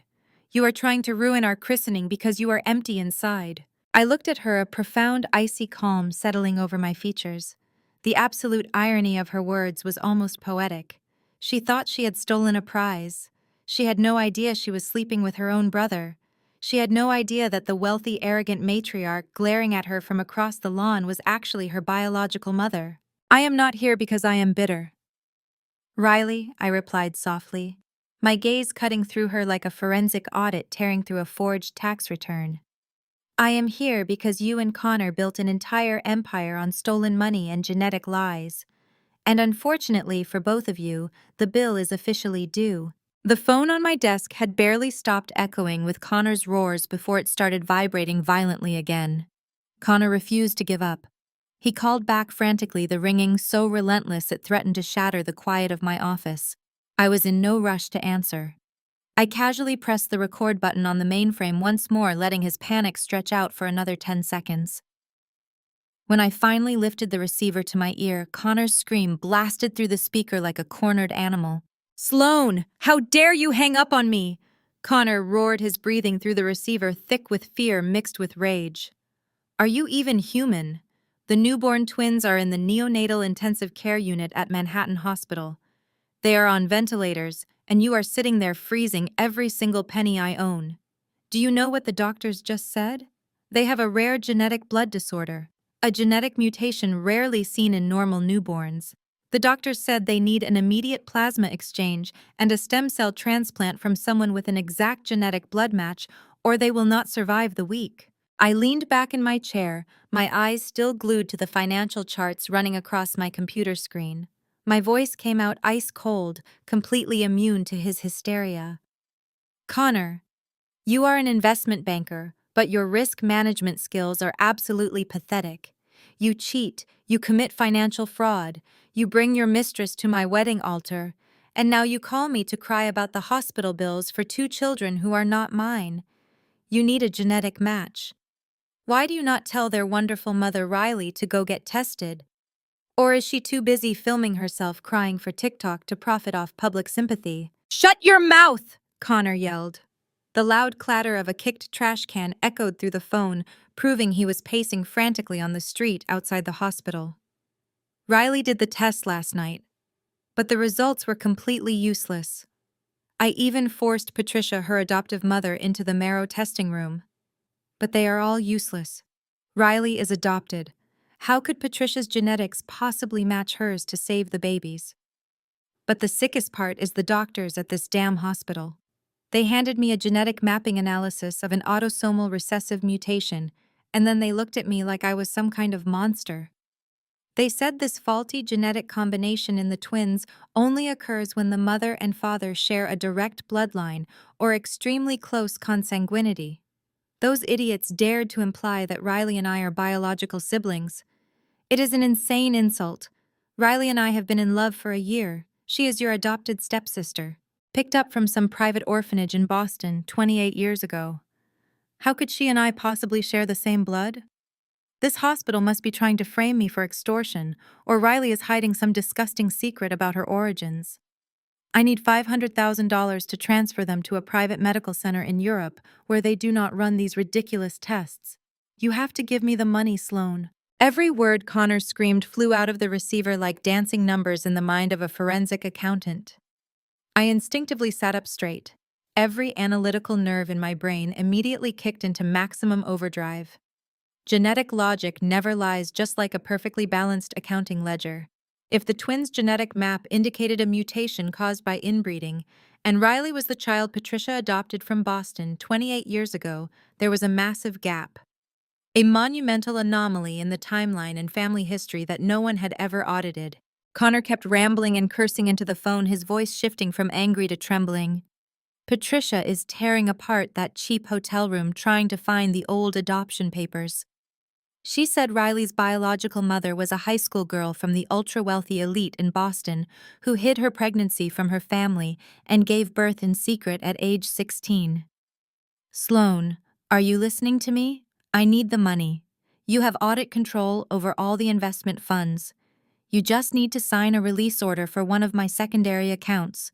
Do not let 2 babies die over your personal vendetta. I did not answer him. I casually pressed the disconnect button, tossed the phone aside, and immediately pulled my keyboard closer. Connor's screams vanished, replaced by the frantic clicking of my typing in the office. As a director of forensic accounting, my job is to question absolutely everything, especially coincidences. Connor was born and raised in Boston before moving to New York for work. His mother, Beatrice, was an upper-crust Boston socialite whose past was always conveniently covered up by $1,000 charitable donations. Riley was also adopted by Patricia from a private care center in that exact same city of Boston 28 years ago. And now the 2 children of Connor and Riley had a genetic disease that only occurs when the parents are closely related by blood. This was not a random medical tragedy. This was a flawless data match.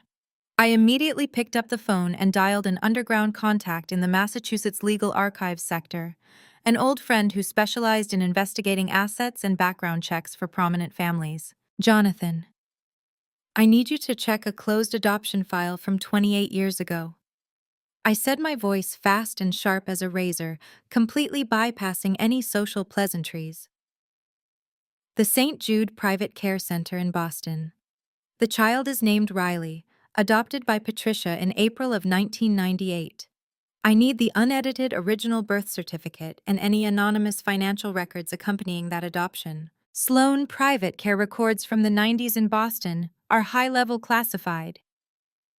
Jonathan's voice sounded hesitant on the other end of the line. Most have been sealed or destroyed under donor privacy protection laws. Check the anonymous donations under trust funds from that year, I countered sharply, laying the trap. A secret birth in the ultra-wealthy elite always comes with hush money legitimized as charity. Find the wire transfers from private banks in Boston to the St. Jude accounts between January and April of 1998. Find me that financial fracture. 15 minutes passed in tense silence. I could hear my computer's cooling fan whirring next to the window. On the screen, an encrypted email from Jonathan appeared with the subject line, Classified St. Jude Files. I clicked to open the file. Black and white document pages materialized through the scanning software. My audit mindset immediately locked onto an old bank statement. Exactly as I predicted, there was an anonymous donation of $200,000, a massive sum in 1998, transferred into the St. Jude Center exactly 1 week before Patricia took Riley away. That money came from a shell fund called the Heritage Trust. I continued using my forensic accounting privileges to trace the name of the person who established that Heritage Trust. When the owner's name appeared on the screen, my entire body froze. The Heritage Trust was registered by the private family lawyer for Beatrice, my mother-in-law. I leaned fully back into my chair, a chilling sensation running down my spine. Riley, the spoiled adopted stepsister, the golden child my mother constantly used to trample me, turned out to be the discarded, illegitimate child of the woman who almost became my mother-in-law.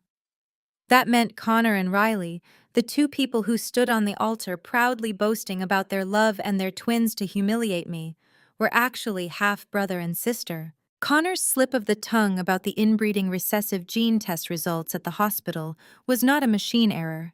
It was the warning bell of karma. They thought they had stolen my wedding and stolen my happiness, but in reality, they had single-handedly opened the Pandora's box containing the most disgusting truth about their own family. I took screenshots of the entire file screen and forwarded the encrypted documents to Jamal's secure server. This war had completely escalated beyond the scope of a standard divorce or property dispute. My enemies were digging their own graves through arrogance and lies, and I was going to be the one standing at the top, coldly watching them push each other into the abyss. Connor's face contorted, but before he could formulate a response to my threat, a loud, slurred voice cut through the tense air between us. "There you are, you ungrateful little witch." Patricia stumbled into our tight circle. She was holding a half-empty crystal flute of vintage champagne, her third or fourth of the afternoon, judging by the unsteady sway of her posture and the aggressive flush staining her chest and neck. She had spent the entire morning trying to blend in with the Hamptons elite, wearing an overly embellished floral dress that screamed desperate new money. She had been completely ignored by the actual aristocrats, and that profound social rejection had driven her straight to the open bar. She pointed a manicured finger at me, the champagne sloshing dangerously close to the rim of her glass. "I told you to stay away from this family. You just could not let Riley have one single day of glory, could you? You had to come here and try to poison the atmosphere because you are completely hollow inside." Mother Connor hissed, grabbing Patricia by the arm and trying to pull her back. "Keep your voice down. The regional director is standing 20 feet away." But Patricia violently yanked her arm free. The alcohol had completely obliterated her usual calculated restraint. "Do not tell me to keep my voice down, Connor. I am the grandmother of those beautiful boys. I am the reason you even have a family. And I am sick and tired of being treated like a second-class citizen at my own daughter's celebration." Her voice had risen to a shrill, piercing volume that sliced through the gentle melodies of the string quartet. Several guests turned their heads, their expressions masks of polite disgust. And unfortunately for Patricia, that collective gasp of upper-crust judgment summoned the ultimate predator of the estate. Beatrice materialized from the crowd, gliding across the pristine lawn like an offended monarch. She looked at Patricia with an expression of absolute, unadulterated revulsion. It was the look one might give a cockroach that had somehow crawled onto a Michelin-starred dinner plate. Patricia Beatrice said, her voice dropping the temperature of the patio by 10 degrees. "This is a christening, not a dive bar happy hour. I would strongly suggest you lower your volume and regain whatever minuscule shred of composure you possess. You are embarrassing yourself, and more importantly, you are embarrassing my estate." Patricia bristled, her alcohol-fueled ego taking complete control.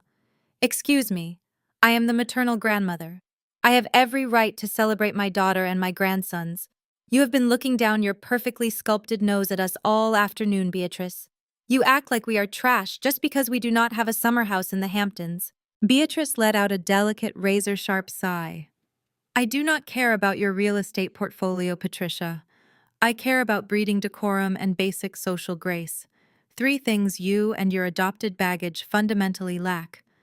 I allowed this absurd party to happen on my grounds solely for the sake of Connor's children. Do not mistake my tolerance for acceptance.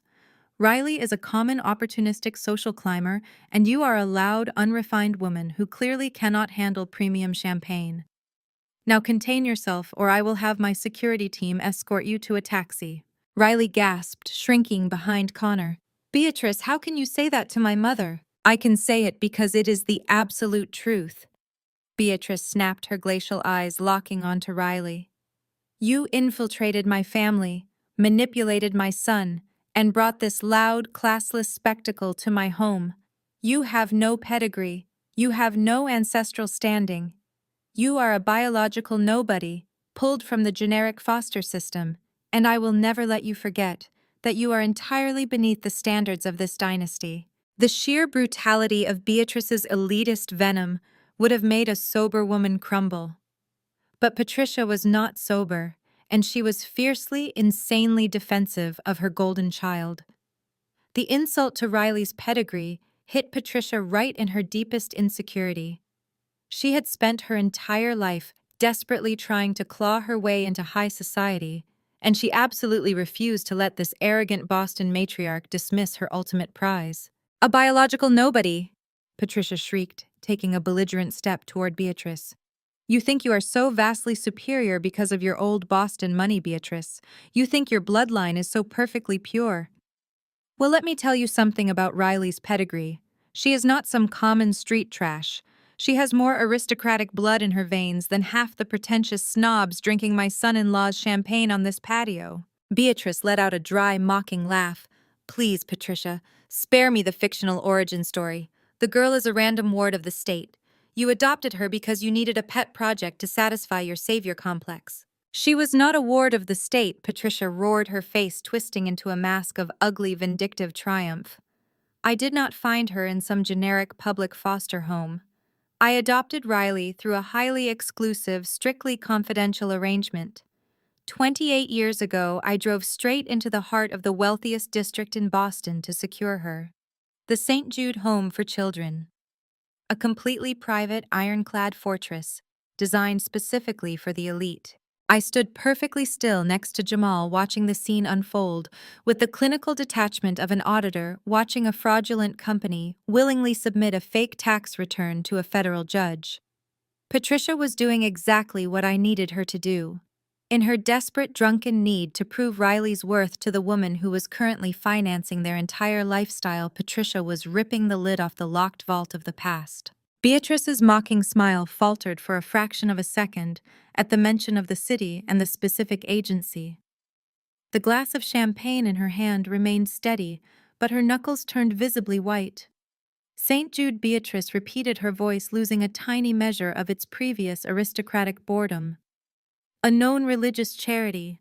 That proves absolutely nothing about her genetic standing. It proves everything. If you know how that specific agency operated in the late 90s, Patricia countered fiercely, sloshing her drink onto the manicured grass. It was not a charity for the poor. It was a dumping ground for the massive, wealthy families of Boston who needed to quickly erase their public relations disasters. I paid a premium just to get on their waiting list. And when the matron finally called me in April of 1998, she told me exactly what I was paying for. Connor tried to grab his mother-in-law's arm again. Patricia, shut up. Stop airing out Riley's adoption records in the middle of a party. No, let her speak, Beatrice commanded suddenly. Her voice was no longer bored or dismissive. It was tight-strained and laced with a sudden, unreadable tension.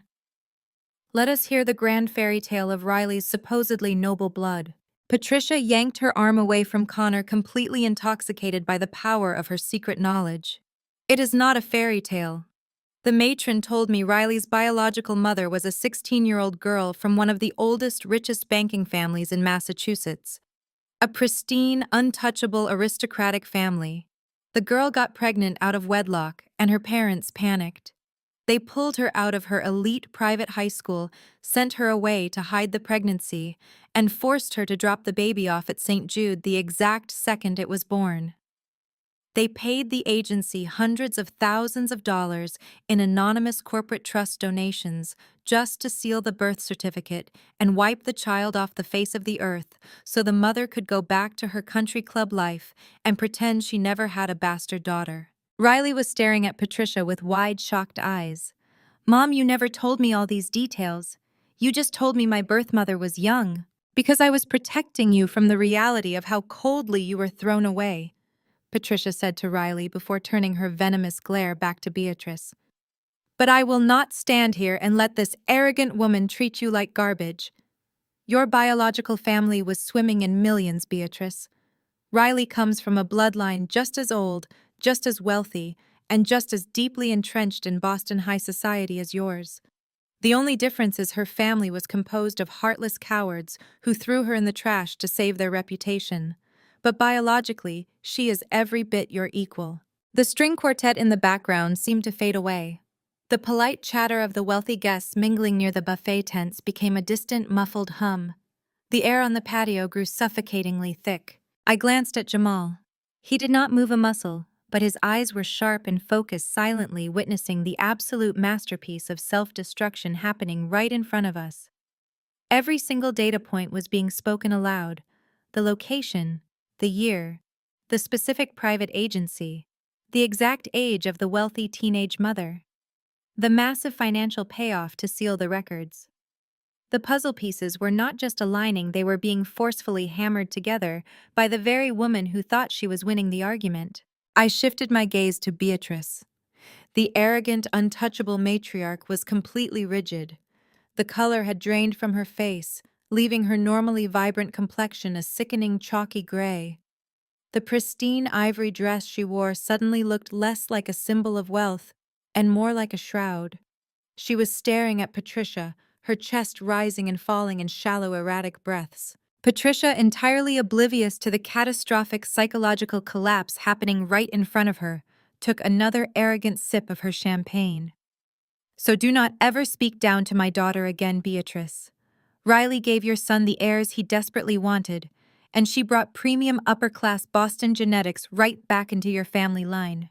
You should be down on your knees thanking me for raising her." I stepped forward, my voice cutting through the heavy, suffocating silence like a scalpel making the first incision.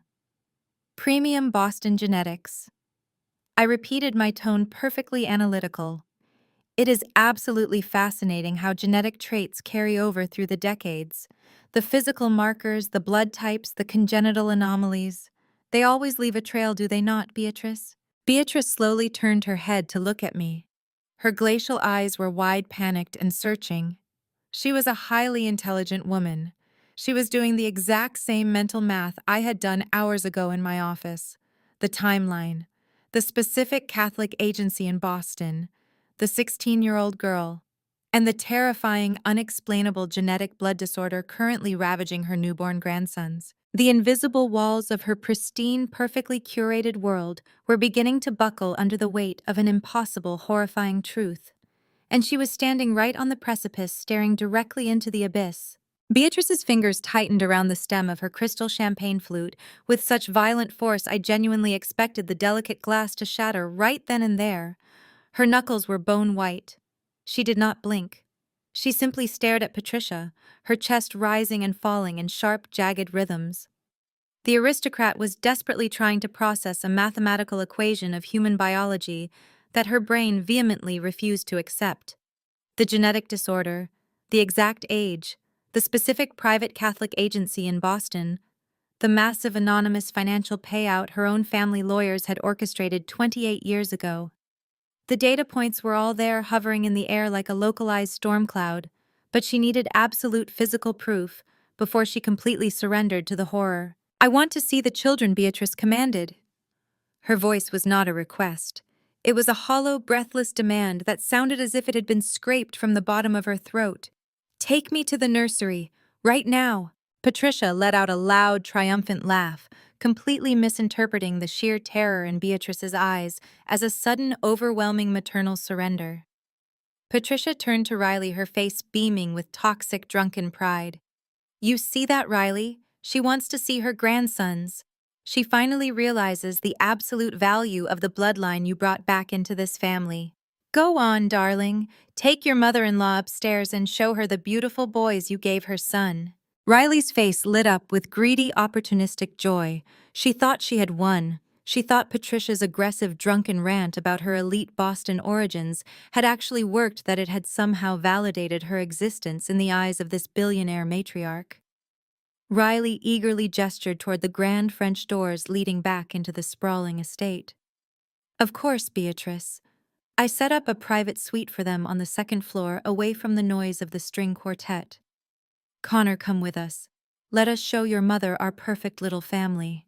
Connor let out a massive sigh of relief, clearly believing that the crisis had been averted and that his mother's sudden interest in the twins would overshadow my presence on the patio. He quickly wrapped his arm around Riley's waist, steering her toward the mansion. Patricia followed closely behind them, her chin held ridiculously high, acting like a conquering queen, marching into her newly acquired castle. I did not stay behind. I stepped forward, my heels clicking sharply against the stone pathway as I followed the grotesque family parade indoors. Jamal fell into step right beside me. His presence was a massive, impenetrable wall of legal authority. He leaned his head down slightly, keeping his voice low enough that only I could hear. "She knows," Jamal whispered, his sharp legal mind having already deduced the psychological shift in Beatrice's demeanor. The matriarch just connected the dots. "I have seen hostile witnesses break down on the stand during a cross-examination, Sloane, but I have never seen a human being look that completely terrified of their own reality." "She is doing the audit in her head," I replied, my eyes fixed on the stiff, mechanical way Beatrice was walking up the grand staircase ahead of us. "She knows the financial transaction from 28 years ago. She knows she left a child at St. Jude, but she needs to look at the physical assets to confirm the liability. Once she sees it, the entire corporate structure of this family is going to liquidate." We reached the second floor of the Hamptons estate.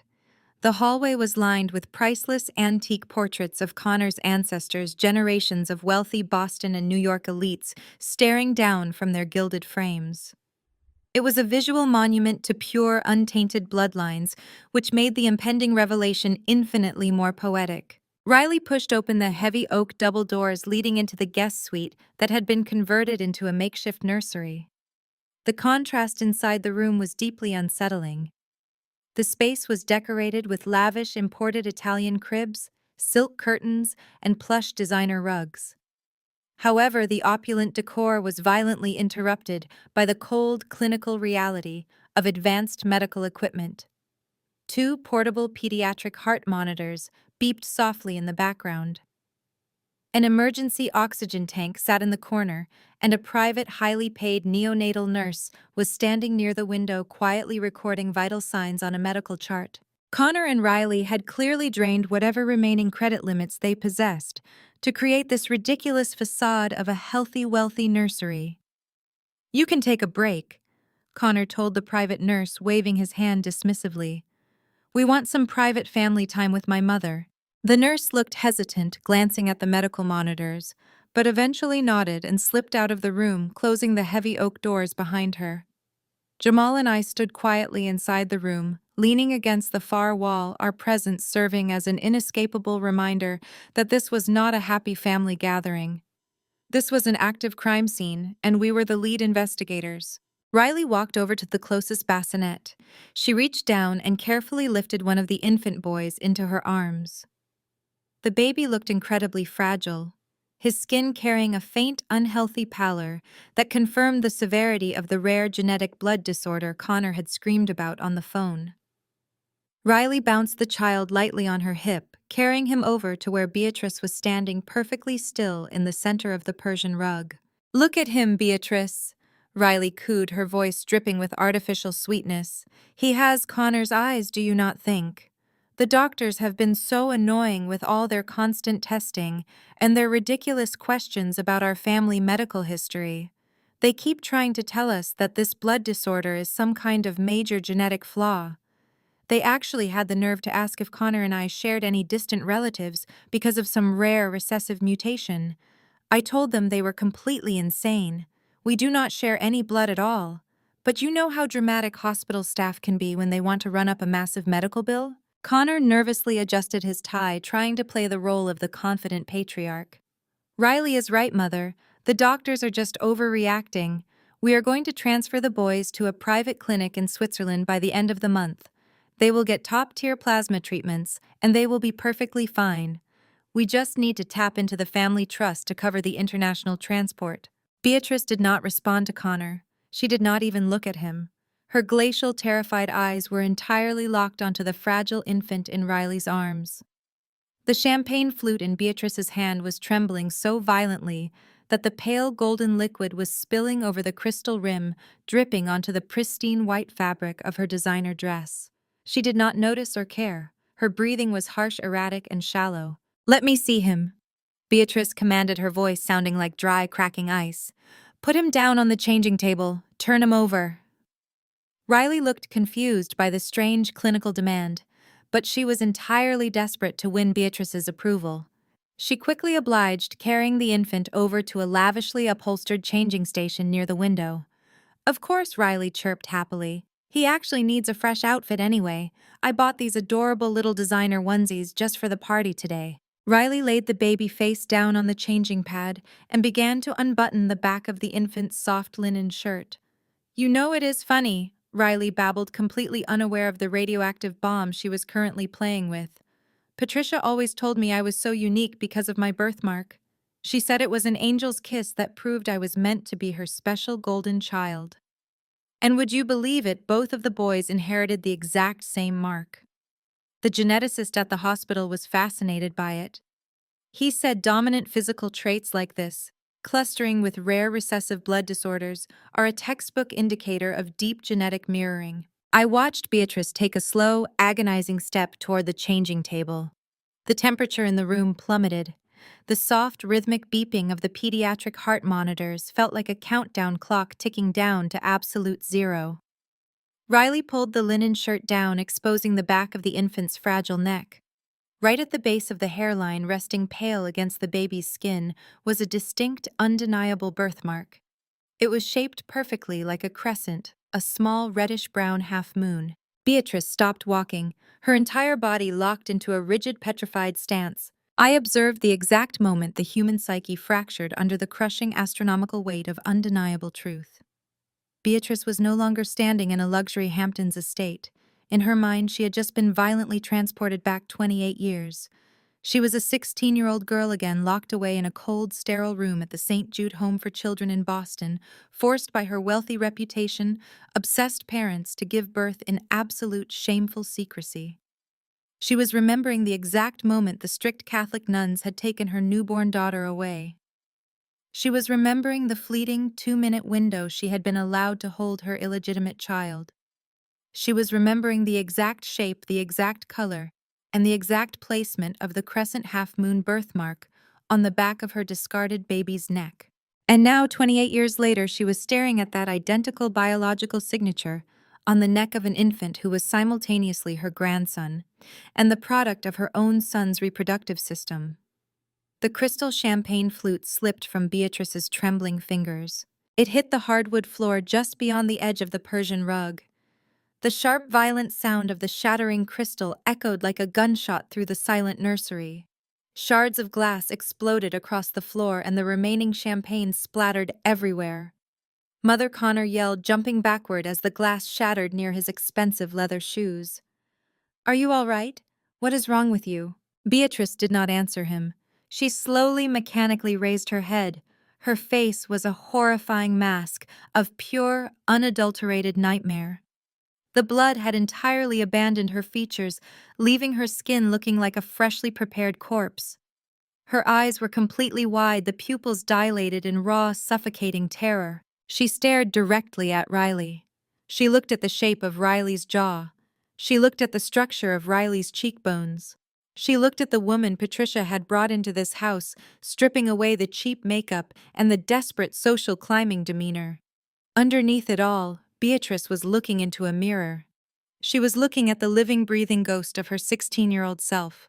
Then Beatrice slowly turned her head and looked at Connor, her legitimate son, her golden boy, the man who had proudly stood on a wedding altar and declared that he had created a perfect family with the woman standing next to him. Beatrice's mouth opened, but no sound came out. She was physically choking on the catastrophic realization of incest. Her son had slept with her daughter. Her son had impregnated his own half-sister. The rare genetic blood disorder ravaging the twins was not a hospital error. It was the biological tax levied against a family that had bred within its own direct bloodline. The incestuous reality was so violently repulsive, so fundamentally grotesque, that Beatrice's brain was attempting to reject her own existence. Patricia, entirely oblivious to the apocalyptic realization that had just detonated inside Beatrice's mind, let out a loud, annoyed huff. Honestly, Beatrice, dropping a glass because of a simple birthmark. You are acting completely hysterical. You should be marveling at the strength of Riley's genetics, not throwing a tantrum like a fragile old woman. Beatrice's head snapped toward Patricia. The movement was so sharp, so predatory, that Patricia actually took a startled step backward. Beatrice lunged forward. She did not walk. She threw her body across the space between them and grabbed Patricia's arm. Her manicured fingernails dug into Patricia's flesh like the talons of a desperate, starving animal. Patricia let out a yelp of pain, trying to pull away, but Beatrice's grip was locked with the strength of absolute, mind-shattering panic. "You!" Beatrice gasped, her voice no longer resembling human speech. It was a guttural, frantic hiss scraping violently against her vocal cords. Her eyes were bulging out of her skull, filled with a sickening mixture of rage, revulsion, and bottomless horror. "You did not tell her." Patricia struggled, her own face twisting in confusion and fear. "Tell her what? Let go of my arm, Beatrice. You are hurting me. Are you out of your mind?" Beatrice. Beatrice tightened her grip, her fingernails drawing thin beads of blood from Patricia's arm. "You ignorant, self-serving parasite!" Beatrice shrieked, her voice echoing violently off the nursery walls. "You took my child. You adopted my discarded flesh and blood from that specific agency, and you never told her the truth about where she came from. You let her walk into my home. You let her marry my son." Patricia stared at Beatrice, her mouth hanging open. "What are you saying? Riley is your daughter." "Yes," Beatrice screamed, the sound tearing through her vocal cords. 28 years ago, I gave birth in secret at St. Jude. That birthmark on her neck is the exact same birthmark my baby had.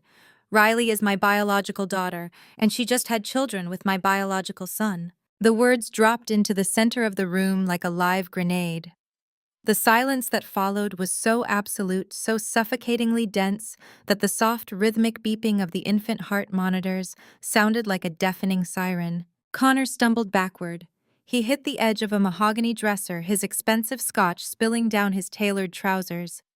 He looked at his mother, his face twisting into a mask of pure, unadulterated revulsion.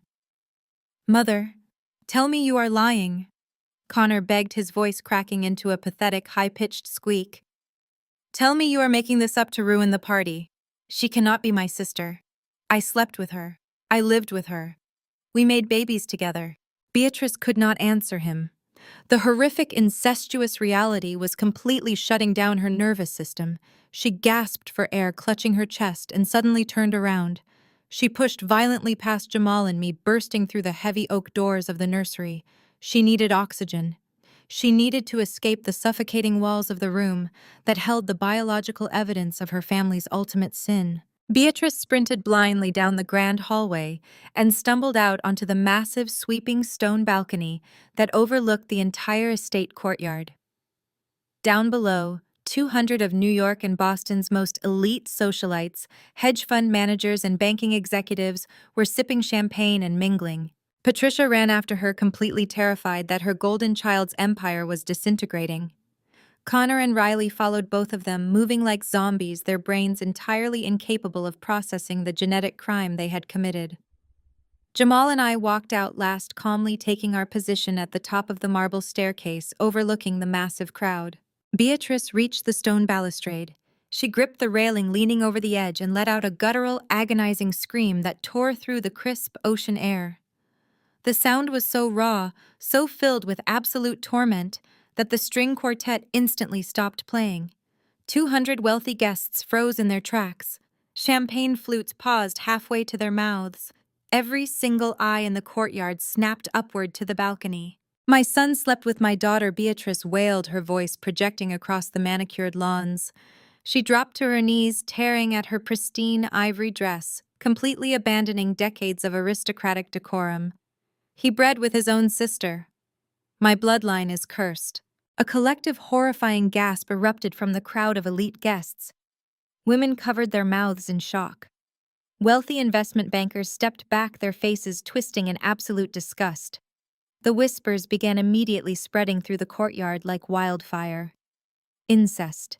Half-brother and sister. The twins are products of inbreeding.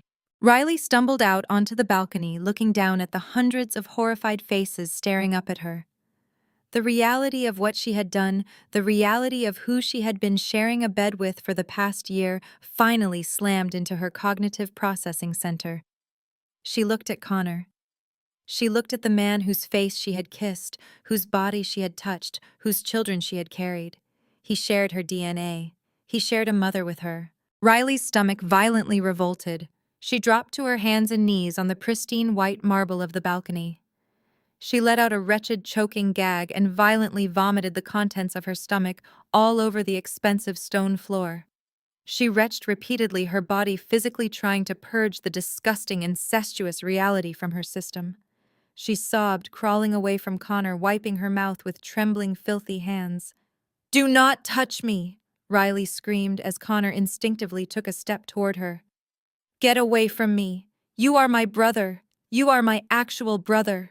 Connor looked at his hands. He looked at Riley vomiting on the floor. His mind completely snapped.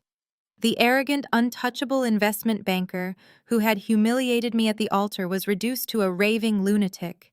He grabbed fistfuls of his own hair, pulling so hard I could see the roots straining. "No," Connor howled, his voice echoing off the stone walls of the mansion. "No, this is a lie. Sloane set this up. She hacked the hospital. She forged the records." I stepped forward, moving away from Jamal's protective stance.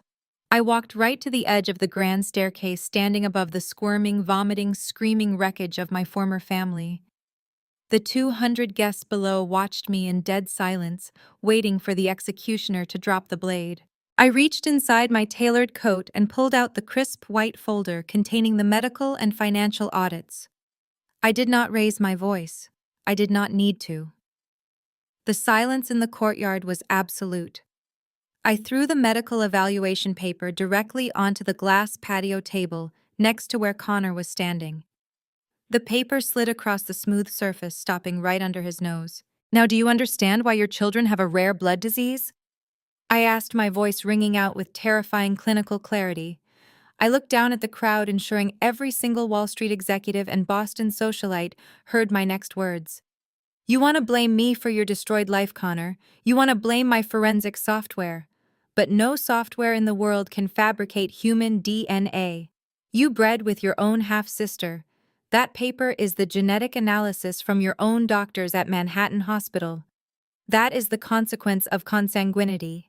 You created a medical tragedy because you could not keep your hands off a woman who shares your mother's bloodline." A woman in the front row of the courtyard fainted, collapsing into the arms of her husband. Several guests immediately turned around and began marching toward the estate exits, desperate to flee the infectious, repulsive scandal before they were photographed near it. Patricia dropped to her knees beside Riley, trying to rub her golden child's back as Riley continued to dry heave onto the marble. Patricia was completely unhinged, crying and screaming at me. "You planned this!" Patricia shrieked, pointing a shaking finger up at me. "You knew this when you walked into my house. You held on to this sick, twisted secret just to destroy us in front of all these people. You are a demon, Sloane. I did not plan your husband cheating on me, Patricia, I replied coldly, staring down at the woman who had birthed me. I did not plan for your precious adopted daughter to spread her legs for my groom, and I certainly did not plan for you to be so aggressively incompetent that you spent 28 years raising a child without ever once looking into her actual background. You bought a baby from a black market Boston orphanage just to have a shiny new toy to manipulate. You engineered this entire tragedy the day you decided appearances were more important than the truth. Connor was pacing frantically back and forth, scratching violently at his own arms, as if trying to physically tear his own skin off. He was completely losing his grip on reality. The whispers from his banking colleagues below were drifting up to the balcony. They were calling him a freak. They were saying his career was permanently dead. The SEC would investigate him, but the social elite would completely excommunicate him. No one wants an incestuous, fraudulent banker handling their portfolios. It is not true, Connor screamed, kicking the glass table. The table shattered, sending thousands of glass shards raining down onto the patio. I am not a freak. I am a victim of a corporate setup. She is framing me. Jamal stepped forward, his massive frame radiating absolute legal authority. He looked down at Connor with a mixture of pity and intense disgust. He pulled his own cell phone from his pocket, checking a notification. No one is framing you, Connor, Jamal stated, his deep voice carrying over the murmurs of the fleeing crowd. The genetic test was conducted by your own medical provider. The financial records linking your mother to the orphanage were secured through federal databases. Your entire existence right now is a verifiable documented crime scene. And quite frankly, the incest is only the second worst thing happening to you today. Connor stopped pacing. He looked up at Jamal, his bloodshot eyes darting wildly. What are you talking about? What could possibly be worse than this? I smiled, adjusting my coat. You really should have paid more attention to your margin calls, Connor. I told you I freeze assets. I never told you I let them thaw. I looked past Connor, my eyes focusing on the long, winding driveway leading up to the grand estate. The distant sound of sirens began to cut through the ocean breeze. Red and blue lights flashed against the towering green hedges. The final phase of the audit was officially arriving. The execution was going exactly according to the ledger. Every single variable was aligning. They had tried to push me into the mud, but all they did was hand me the shovel they used to dig their own graves. I stood perfectly still, breathing in the crisp air of absolute, unadulterated victory, waiting for the authorities to put the final, fatal stamp on Connor's destroyed empire. The execution was going exactly according to the ledger. Every single variable was aligning. They had tried to push me into the mud, but all they did was hand me the shovel they used to dig their own graves. I stood perfectly still, breathing in the crisp air of absolute, unadulterated victory, waiting for the authorities to put the final fatal stamp on Connor's destroyed empire. The crunch of heavy tires tearing through the immaculate imported gravel of the Hamptons estate echoed like thunder. 5 black government-issued SUVs breached the main gates, completely ignoring the valet station. Their red and blue emergency lights sliced through the elegant, muted ambiance of the courtyard, flashing violently against the towering ice sculptures and the pristine white catering tents. The remaining wealthy guests, those who had not already fled to their sports cars after the horrifying incest revelation, stood frozen in morbid fascination. High society thrives on scandal, and they were suddenly getting front-row seats to the absolute obliteration of a financial dynasty. Several attendees shamelessly pulled out their smartphones, their cameras recording the incoming convoy. Jamal raised his right hand, giving a sharp, subtle wave to the crowd below. Instantly, the 4 undercover federal agents who had been silently mingling near the buffet tables broke their cover. They unbuttoned their cocktail jackets, revealing the gleaming gold shields of the Securities and Exchange Commission and the Federal Bureau of Investigation clipped to their belts.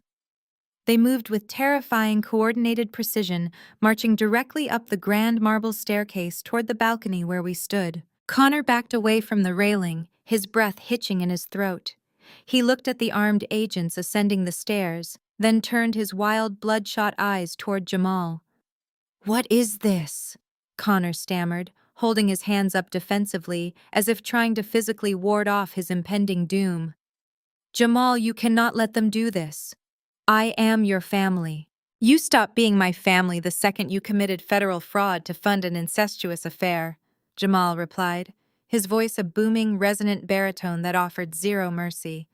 You are an absolute liability, Connor, and I am simply taking out the trash. The lead federal agent, a broad-shouldered man with a relentless, stony expression, breached the top of the balcony. He did not hesitate.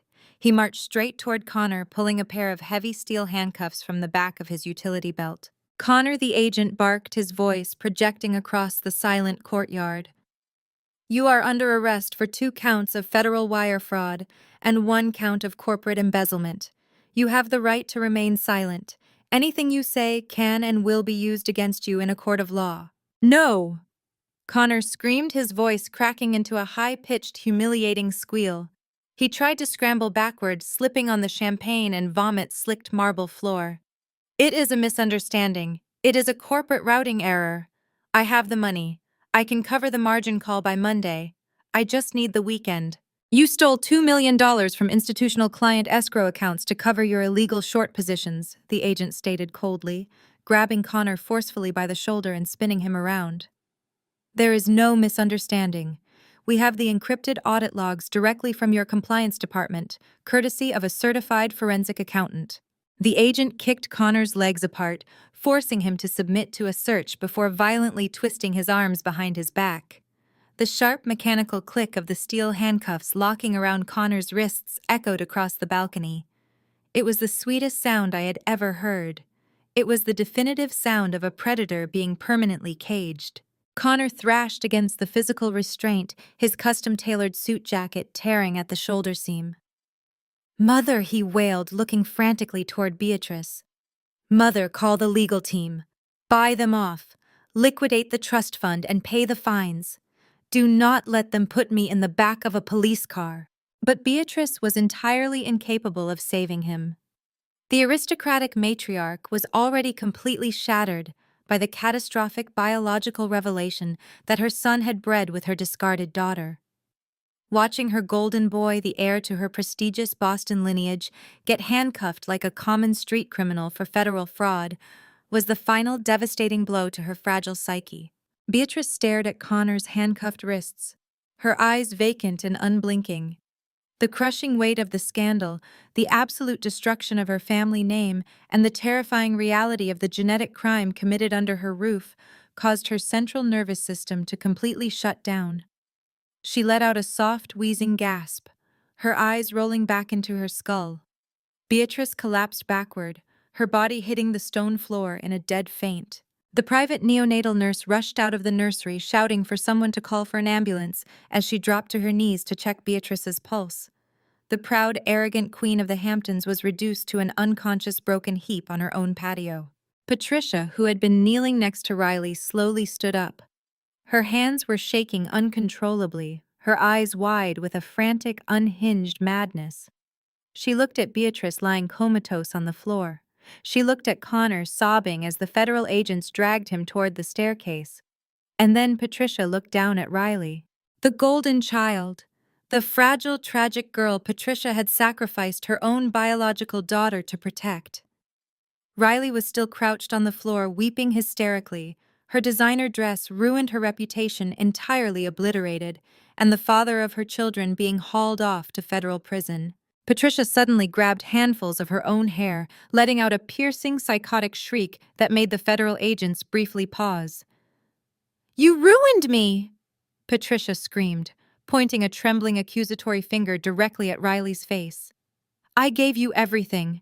I stole from Sloane to pay for your education. I defended your lies. I went to war against my own flesh and blood to give you a perfect life. And you used it to sleep with your own brother. You used it to destroy my entire family." Riley flinched, curling into a tight, pathetic ball. "Mom, please, I did not know," she begged, her voice choked with sobs. "I did not know he was my brother." "Do not call me Mom," Patricia roared, her face turning a violent shade of purple. "You are a curse. You are a disgusting, ungrateful parasite. You dragged me into this aristocratic nightmare, and now I am going to lose everything because I associated myself with your repulsive genetics." Patricia had completely lost her mind. Her entire identity, built on the desperate need to feel superior and in control, was reduced to ash. She had traded a wealthy, independent, successful daughter for a fraudulent, incestuous criminal. She fell to her knees, rocking back and forth, weeping uncontrollably as the sheer magnitude of her colossal parenting failure finally broke her reality. "Walk," the lead agent ordered, shoving Connor forward. I stood at the top of the grand marble staircase, my arms crossed, watching the agents escort Connor down the steps. The paparazzi, tipped off by the flashing lights, and the fleeing guests had somehow managed to breach the front gates. The bottom of the staircase was swarming with reporters, their camera lenses flashing like a strobe light storm. Connor tried to hide his face, ducking his head to avoid the blinding camera flashes, but the agents held him upright. He was paraded through the sprawling courtyard, forced to march past the shattered remnants of his lavish six-figure christening party. The wealthy elite who had once kissed his ring now actively recorded his humiliating downfall on their phones, eager to post the footage of the disgraced banker being shoved into the back of a federal vehicle. He was bankrupt. He was facing a decade in federal prison. His social standing was eternally eradicated. His children were the tragic result of an incestuous affair. He had absolutely nothing left. I watched the doors of the black SUV slam shut, sealing Connor inside. The convoy of federal vehicles turned around and sped down the long, manicured driveway, their sirens fading into the distance. The courtyard was practically empty now, save for the caterers hurriedly packing up their equipment and the police officers establishing a perimeter. The Hamptons estate, once a symbol of insurmountable wealth and arrogance, felt like a hollow, desecrated graveyard. I turned my back on the flashing lights and looked at the chaotic, weeping mess left on the balcony. Patricia was still rocking on the floor, muttering incoherently to herself. Riley was completely catatonic, staring blankly at the shattered champagne glass. Beatrice was being loaded onto a medical stretcher by the emergency response team. The audit was perfectly balanced. Every single debt had been collected with maximum interest applied. I adjusted the lapels of my coat, feeling an overwhelming, pristine sense of peace settling deep into my bones. Riley dragged herself across the shattered glass and spilled champagne, covering the marble balcony. Her designer gown was soaked in vomit and dirt, completely ruined, much like her entire existence. She ignored the sharp shards slicing into her hands and knees as she scrambled toward me. She lunged forward, her trembling, filthy fingers desperately gripping the hem of my tailored emerald coat. "Sloane, please!" Riley wailed, her face contorted in a grotesque mask of sheer terror and humiliation. "You cannot just leave me here. You cannot let them take Connor away and leave me with nothing. The babies are in the hospital. The medical bills are piling up by the hour. Connor's accounts are frozen. Beatrice will never pay a single cent for those children now. You have millions of dollars, Sloane. You have offshore accounts. Give me the $500,000 Connor asked for. Give me the money so I can take the twins to that private clinic in Switzerland. I can change my name. I can disappear. I cannot stay here. I cannot be known as the woman who slept with her own brother. The media will eat me alive. Society will crucify me. Please, Sloane, I am begging you. I am your sister." I looked down at the pathetic, broken woman clinging to my coat. I did not feel a single ounce of empathy. I felt nothing but a cold, clinical disgust. I calmly reached down, gripped her wrists, and forcefully peeled her fingers off my expensive fabric.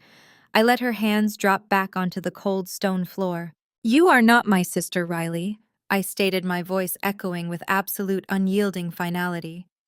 "You never were.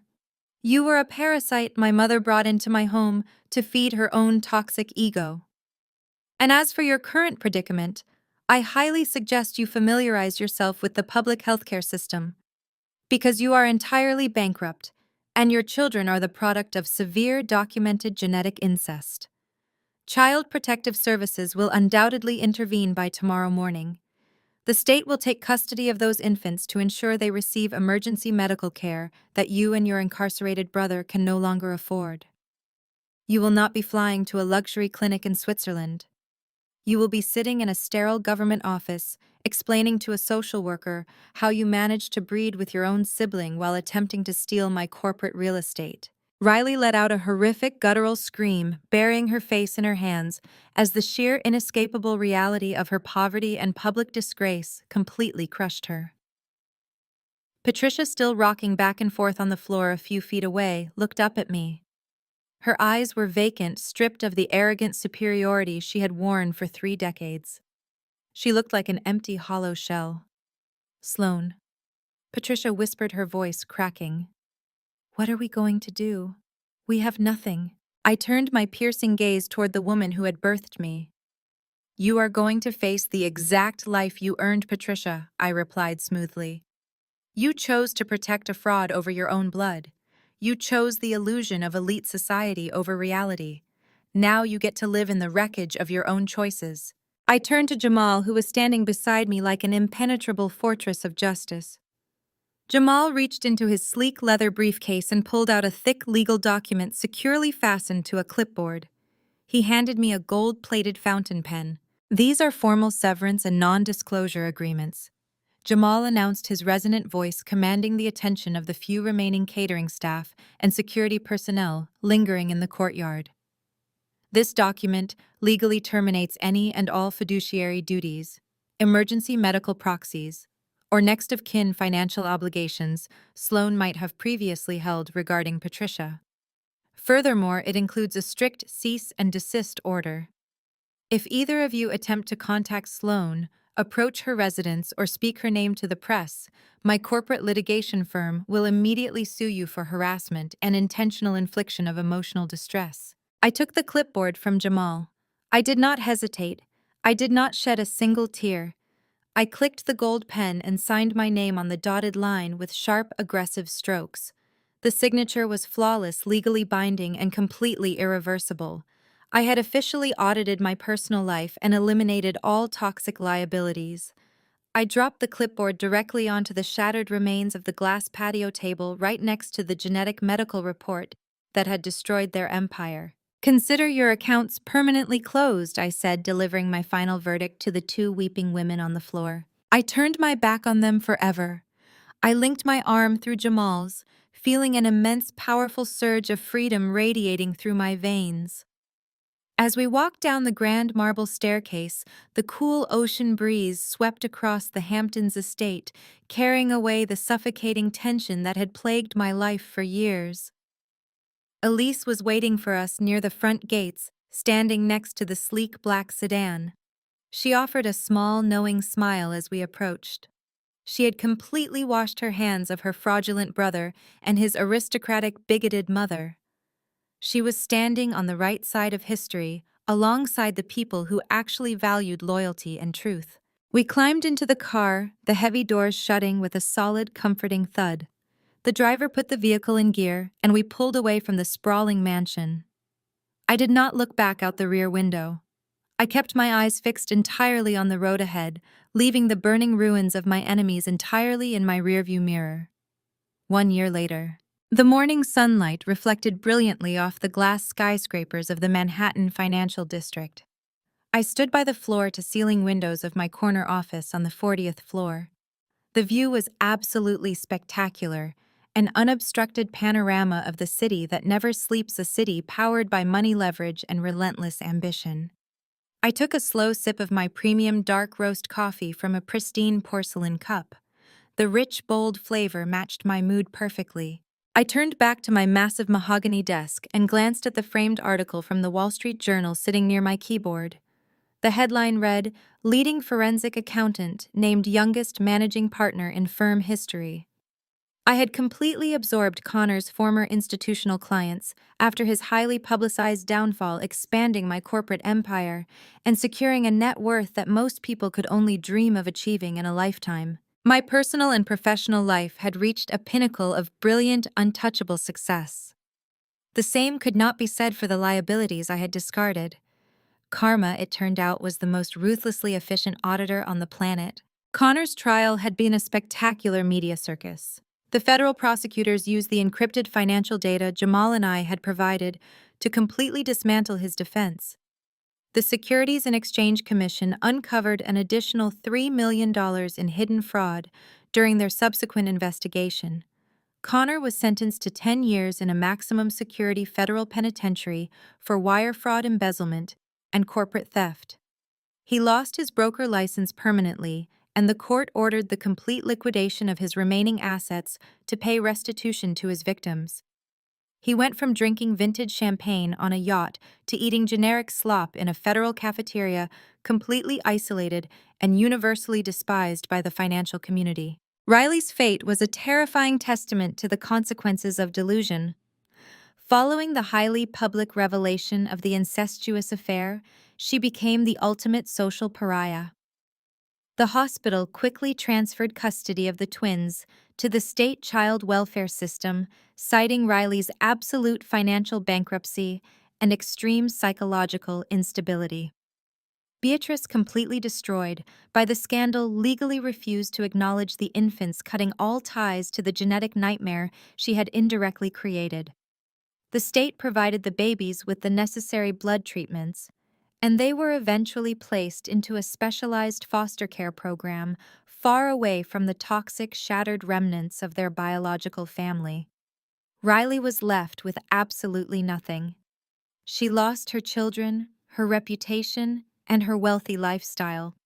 The last I heard, she was working minimum wage retail in a completely different state, hiding under an assumed name to escape the relentless public humiliation attached to her face. Patricia experienced the most brutal fall from grace. Stripped of her golden child and excommunicated from the elite social circles she had sacrificed her soul to join, she spiraled into profound financial ruin. Without my income to subsidize her lavish spending habits, she was quickly evicted from her upscale apartment. She was forced to move into a tiny, rundown studio on the outskirts of the city.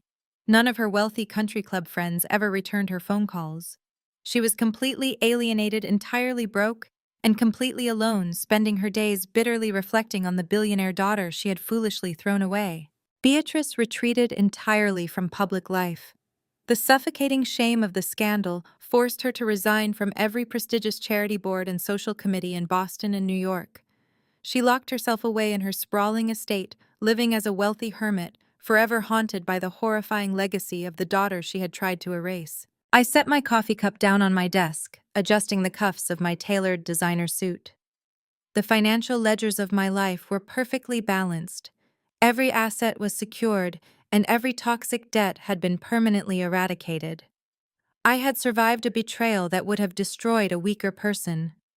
Instead of letting it break me, I weaponized it using logic, data, and absolute legal precision to conquer my enemies. I looked down at the bustling, chaotic traffic flowing through the city streets far below my office window. People were rushing to work, chasing success, fighting their own daily battles. I smiled, a genuine, powerful expression of absolute victory. Never cry over traitors. Check their bank statements and let karma do the rest.